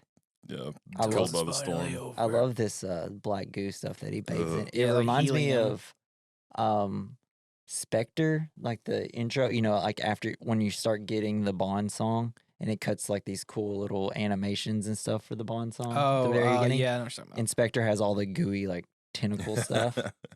He's got the gross yellow goo coming Yeah. out from his wounds, I guess, Yeah, from the Or, like, gas. maybe it's like Yoink. poison or something. Ugh. So Baron is relieved and he wants to start selling his spice reserves slowly though, because he doesn't want people to know that he has a huge Well, reserves of it. Yeah, he doesn't want the price to come Price down. to go down too. Yeah. Baron says, "Kill all the Freemen you can." Back to Paul and Jessica. They're sleeping and waking up and begin flying again because they're just like, I guess they just passed out in the thing. They're riding the They're storm. Yeah, they're riding the storm and gliding. So cool. They were coasting before. They make it above the sandstorm and are able to glide above it. They lose all but one wing during the glide and crash into the sand. They immediately have to run to the rocks to avoid sandworms. The part where the sandworm comes out is so fucking awesome. I know, it's so good. They put on their still suit. Jessica needs help. We see, meaning she's not the one like some of the people were thinking. We see the sands rise up from a worm. The two are going out to find the Fremen. While walking, we see the vision Paul had earlier of Duncan with the Fremen. It takes all my power to not say Freeman. But yet you have still said Freeman the I whole time. know.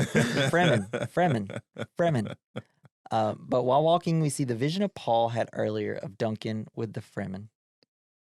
Yes, okay. Give me all the Paul time. has another vision where he is with Cheney walking through caves. He hears multiple voices. He is told not to be frightened, and a friend would help him. A man says he will show him the way out of the desert. That's actually Jameis that says that. This is essentially just his visions leading him to where he's supposed to be. And that was that the same guy who was like, "I will teach you the ways of the desert," Or or was that a little bit later? I guess I can't remember. Honestly. Yeah, there's so many. I should have wrote who was the one saying all this. Using Duncan's compass, he says the siege Duncan stayed at is up ahead. They're going at dark, and they will have to do the sand walk so the worm won't detect them. It's a really silly walk. Yeah. It's like a little dance thing. Yeah. And I'm like, I feel like this is making more noise than just walking Well, it's regularly. supposed to be the natural vibrations of the desert. And I was like, Yeah. I don't know what one. It's the electric slide. They only do it for like 5 seconds, and then they're No, just if you regular walking. watch them, like Look, the yeah. only time you kind of notice is when they're going up the hills. Like they're not doing it now, but even as they're coming over the crest, they're still slowly doing the little sand walk. And I Nice think they little only detail. have to do it in places where he said this is worm country. Because like other times they're walking through the desert. Welcome to and they're Dune. not. It's worm country. I also like the way these worms like go around through vibrations. I was like, did Trimmers get inspiration? Yeah, from this? Trimmers is Hell yeah. inspired by this. Yeah. Okay, cool.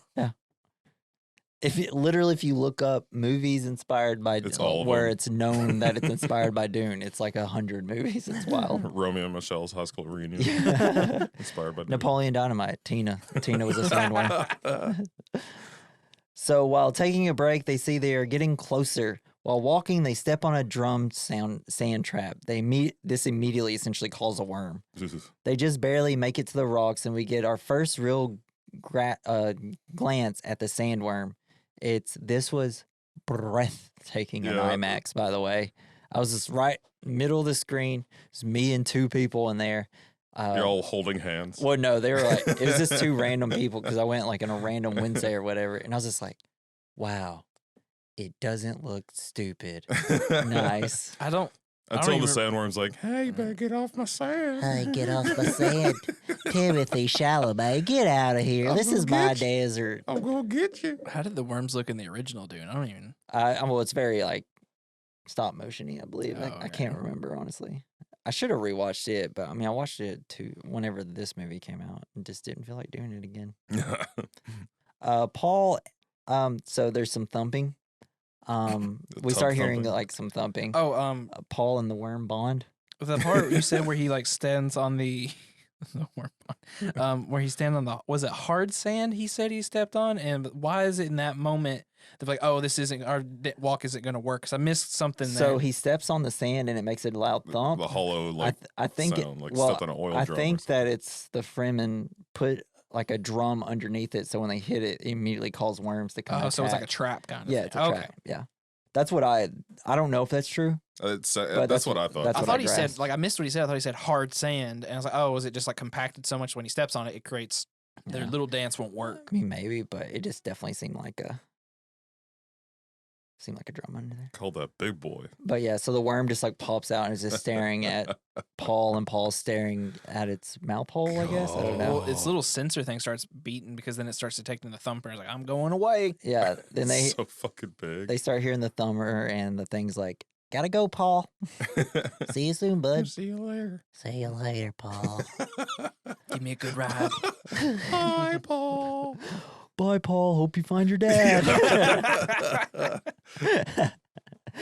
While they catch their breath, Paul realizes they are not alone. Then we see that they're all surrounded by Stilgar and the Fremen. That was another good scene where it's just all silent, and then Paul picks up the little. It's like every time you turn, there's like a new person. And it's like, where'd you come from? Yeah. Stilgar realizes that it's Paul. Jameis, another Freeman, want to kill them and use their water. He says they are weak and he can't be the Lizen Gaib. Stilgar speaks up for them. Stilgar says Paul is young and can still learn the Fremen ways, but Jessica is too old to learn. So they start ready to fight. Come at me, bro. She's like, you don't understand. I'm about to weirding way you guys up. Yeah. And she didn't even have to use her voice. She just straight up kicked his Whoops butt. his fucking ass. Loved it. Because the Bene Gesserits can also fight. So Hell yeah. they make quick work of them. Jessica puts a knife to Stilgar's throat, and Paul gets the high ground with some sort of like gun. Pistol. It's kind of like the first gun we see, essentially. Yeah. Stilgar asks why she didn't say she was a weirding woman. And then he's And like, that she's a fighter. Peace woman. Yeah, and the weirding is just what the Freemen call Bene Gesserits. It's a witch. Yeah. A witch. Witch. Jessica releases him. They offer them refuge. Behind Paul, we hear the voice of Chani saying she would have not let them hurt her friends. She reveals her face. She thinks he looks like a little boy. Just immediately, everybody's just like, this little boy? I mean, I don't blame him. Stilgar asks for the pistol. He says he will have his own pistol when he earns it. Stilgar says to go, but Jameis is being the worst, says he won't have them. He says the strong should lead, and Lady Jessica defeated Stilgar. And then he's like, so I want to fight her. And Stilgar's like, no. Dang it. It's like, he's like, well, then who will champion her? And then it's Paul. I'll do it. And he accepts. He sees a vision of him dying. We hear a voice that says Paul Atreides must die for the Kwisatz Haderach to rise. In the vision, Jameis takes his hand after stabbing him. See, and this is where we're like, okay, well, obviously Paul's not going to die here. This is where we start to realize all the visions are only like half true. Well, like, or they have like a different twist to it. Yeah, you have to. That was the You guy have to he decipher was. the message. Because the guy he fights is the guy he saw who's like, I'll show you in the ways of the sand and stuff. And he did through the fight. Yeah, but it wasn't. I don't know. That's well, it's like because all his visions are Like kind of half like truths. it's like your dream. Like you can see a face, and like because in your like the person you see in your dream is doing something you've never seen them do, but you just have that vision of them. I don't know. Yes. But he did show the way to. He showed that like to be a Fremen, you're gonna have to kill, and you're gonna like have to learn their ways. I love Right. in the middle of the fight, which you'll probably bring it up, but and he's like, why is he playing with him? It's like, never killed a man before. And then Stilgar's like, "Ooh."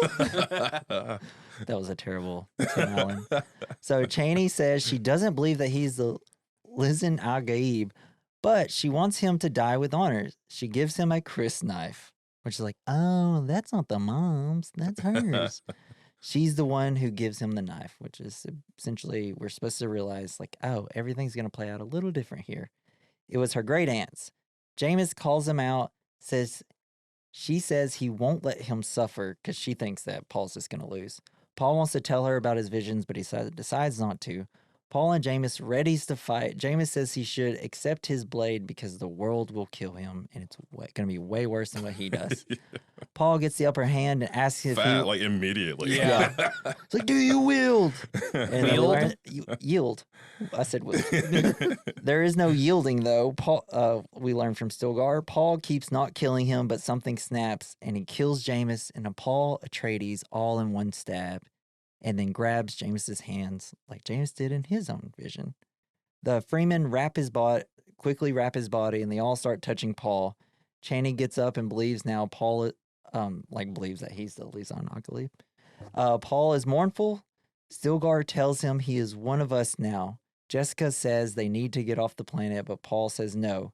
He says his road leads into the desert. He can see it.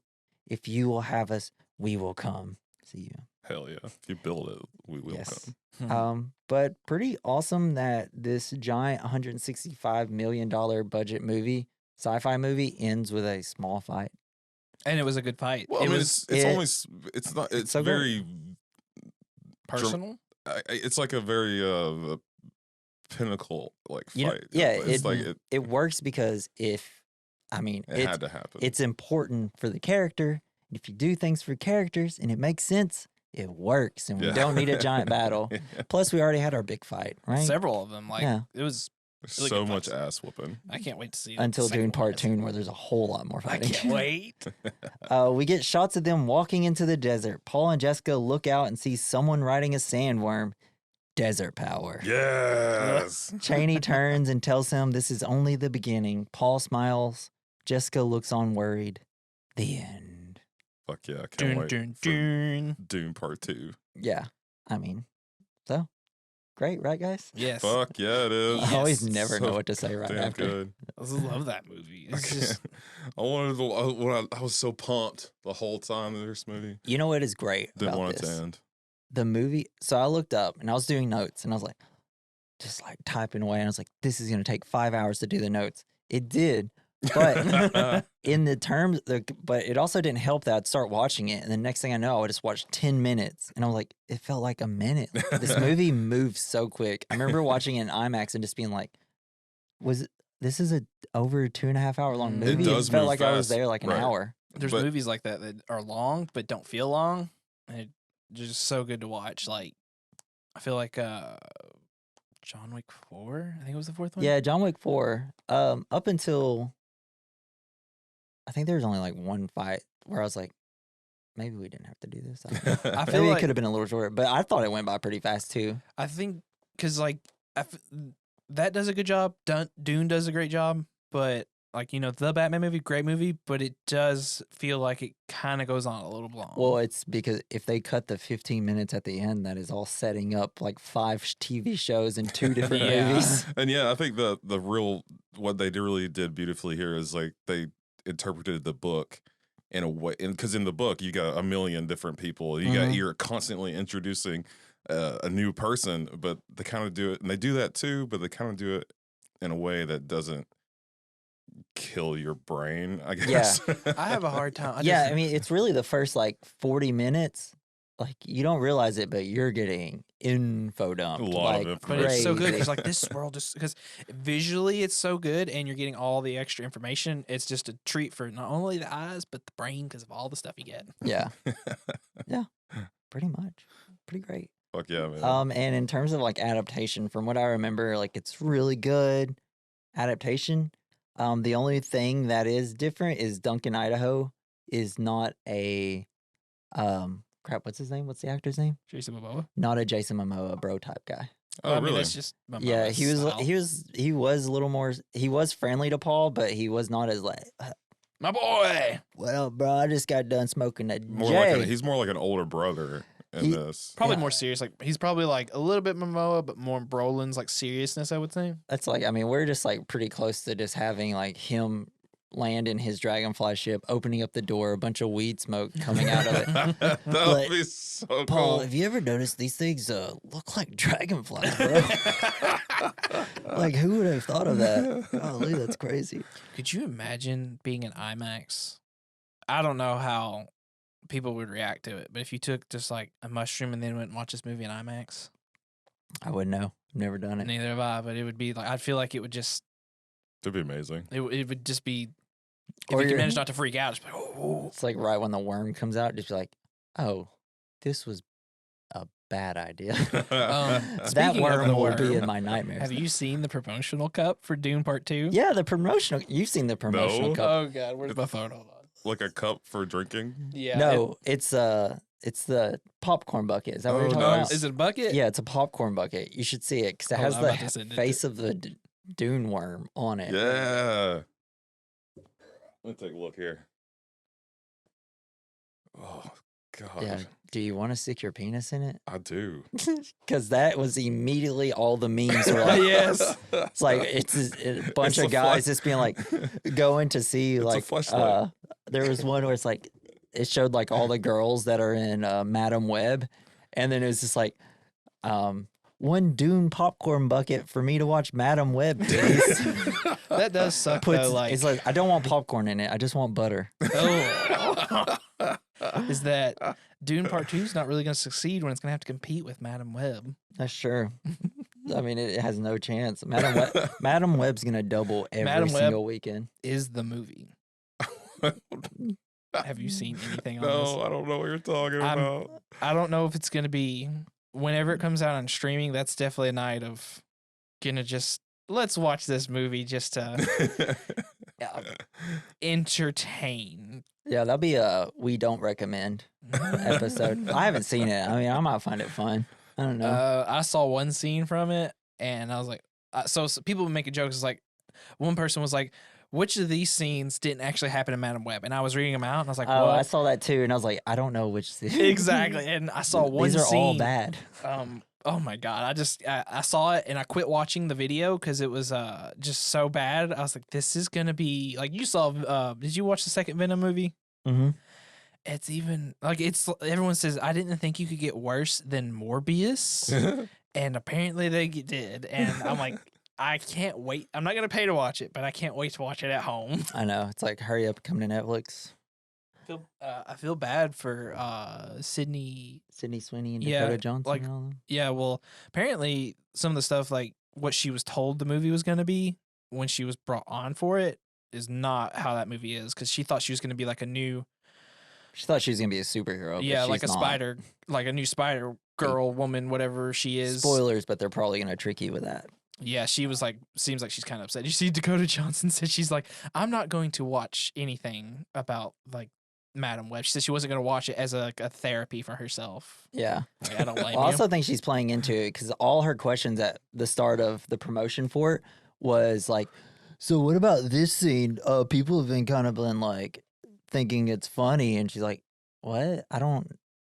I'm not on Twitter all the time. I don't know. And then I think like she's kind of figuring it out because now her interviews are getting a little bit more and more silly. I'm like, she's just totally playing into this to get these. I mean, it's good. Like, get- just get her play with name out it, there. go with it instead of being like, I didn't know it was going to be like this. Yeah. So you can kind of get away from that back burn. Because let's be honest, Dakota Johnson, like, really that great of an actress?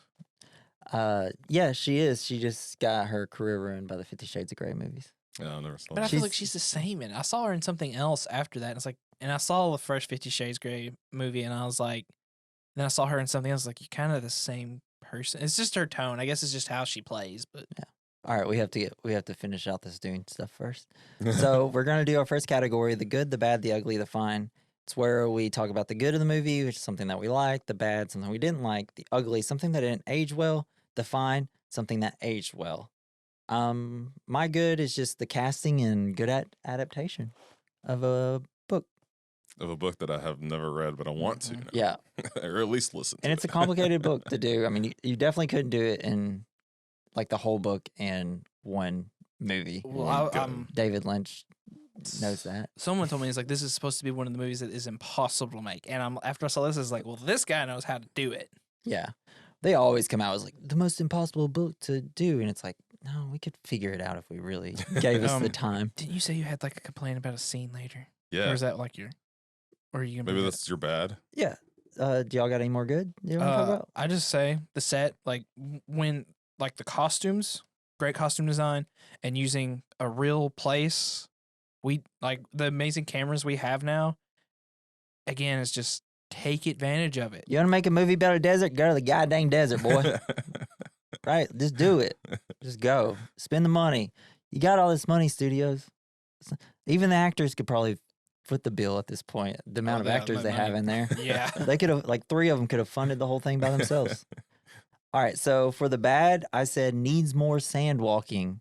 because it's Yeah, they hilarious. only do it a couple of times. I see what you're saying because I thought that too. Like, It is a little goofy, but I go with No, I thought it was. I think it's awesome. That's why I wanted more. Right, because sometimes they're just walking through the sand. You're like, why aren't they getting attacked by worms constantly? They're not doing the sand walk. But it's such a funny, silly little walk. I wanted to see more. And then my second one is the first act is better than the second act. I think the first act is a because lot of like better. I could kind of see where you say that. I feel like I could kind of see that because it's so much more building, like you said, info dumping on you, and it's such a visual treat. We all know how much Jesse loves being dumped on. Yeah, love being dunked on. But well, it's also just the very beginning. You know, you're getting a lot of storytelling. You're getting a lot of great performances out of the actors, and then once they're attacked and it's the end of it, it's just like we have to run here. Now we have to run here.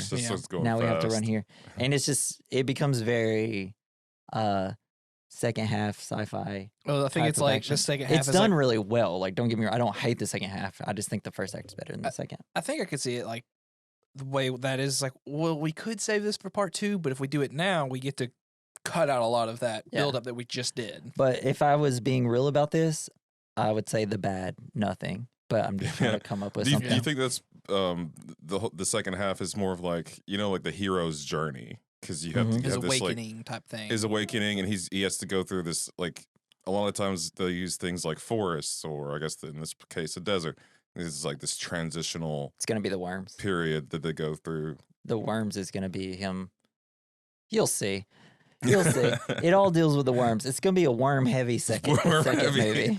Just like that popcorn. We're all going to have worms at the end. Oh, good. No. For the ugly, I have nothing because until an actor comes out as being terrible, I don't really see how this is going to be that bad. I would say the ugly is knowing what I know now about Skateboard's character. Yeah. Like my girlfriend looked up. Oh. Yeah, that's actually the good, cutting all that out. Yeah, Didn't need it. Knowing it, when she told me that, I was like, I really wish you hadn't have told me that. You look at the guy, you already know he's bad. You don't need to add that extra. We already want him to die. He killed Oscar Isaac. Yes, he did. You got anything, Jason? What, for bad? For the ugly. For ugly. No, but I think a lot of movies now are doing a lot better job of not putting in things that can like really fuck shit up. Yeah, exactly. In the future, I just feel like they're getting better at it. Yeah, definitely. Knowing like, hey, this was too much. Let's cut this out. Less is more. Yeah. So The Fine, which is something that aged well, I put Timothée Chalamet because that guy's stock just keeps going up. Zendaya, she's everywhere all the time. And the Dune story in general. Mm-hmm. Just inspired everything. Ready to get in, to dive deep into the Dune. Mm-hmm. Yeah, dive deep in my Dune. get in my sandworm. So we're gonna go to our next category, which is double feature. It's a movie that pairs well with Dune. Dune Part 2. Yeah.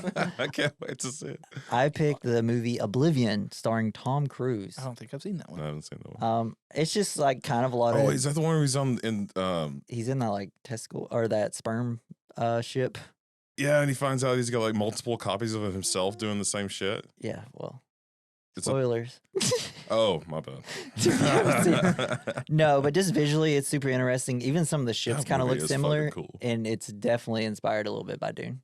Hell yeah! But it's like something maybe not everybody's seen. I just remember loving it when I saw it. It was cool. It was a very unique. You haven't seen it? Movie. I think I have 2 copies. All right, y'all got a double feature? Tremors. Tremors. If you want some more worm action. You want worm and desert. I thought about this. I was like, what's a good movie that has like, I think has really good visuals for like the space and stuff. And I thought even the story wasn't that great. Was Elysium. Oh, I thought you were gonna be like a little well-known movie called Star Wars. Oh no, Elysium. I really like. I loved Elysium. It's good. Whenever I saw that, because I went to theater to see Elysium, didn't know anything about it other than that it was like Neil Blomkamp directed it, and I came out, I was like, wow, 5 stars, loved it. Got home, looked up the reviews, and was like, oh, wait, was I wrong or are they wrong? Yeah, I saw a meme about that. It's like when you watch a movie, you go online, it's like 20% and they universally hate it after you liked it. And I was like, to me, that movie, and it's been a long time since I've seen it, but visually, great movie. Story, in my opinion, is weak, but it's still just a great movie to watch. Like, it's... Did you ever play Disco Elysium? No. It's pretty fun. Yeah. I mean, Elysium's kind of like Dune. That's why I White thought savior trying to go to this ring and to save everybody from the planet so Is they can go there and have all the Winona Judd in it? benefits. Huh? Is Winona Judd in it? No, Jodie Foster's in it though. Doing her Jodie Foster thing. Oh my God, that was Jodie Foster. All right, that's our episode on Dune. Thank you for joining us. I know it's probably a long episode. I have no idea how long this has been. Probably 3 hours at this point. But make sure to join us next week because we are covering Red Dawn. Fuck yeah. Hell yeah, the Get some original. Rooskies. Let's go get some I hope that was the right one, right? tiger blood in us. Yeah. Is Man. Charlie Sheen in that? Charlie Sheen's in it. Patrick Swayze. I only saw the remake. Emma, whatever her name is from Dirty Dancing, the girl that he's like dancing with. She's in it as well. Baby, and she's 16 or whatever, and he's like 20s. I don't know. Dude, I don't know. It's yeah. Where's the bad in Nothing that? nothing ever ages well. That's why I said Dune, not yet. Something's gonna happen soon. But if you want to leave us an email, send That us stands for electronic mail. send us an electronic message to we recommend mailbag or we recommend. Yeah, just check our notes. Okay, it's in the description. If you want to follow us on social media or listen on another platform, go to Linktree / We Recommend Podcast. Also, go check out Joey Prosser. He's the guy that made our music. You can follow him on X at Mr. Joey Prosser. I would like to thank our main man, Dakota, for joining us again. Thank you He's for essentially having me. becoming the third host on the Hell pod. yeah, dude. It's great. He shows up every once in a while, as long as we can record on a Saturday. Yeah. But this has been the We Recommend podcast. Join us next week for Red Dawn. And I have been Jesse. I've been Jason. I'm Dakota. Dreams are messages. See you next week. Bye. Bye. Put on your Old Spice.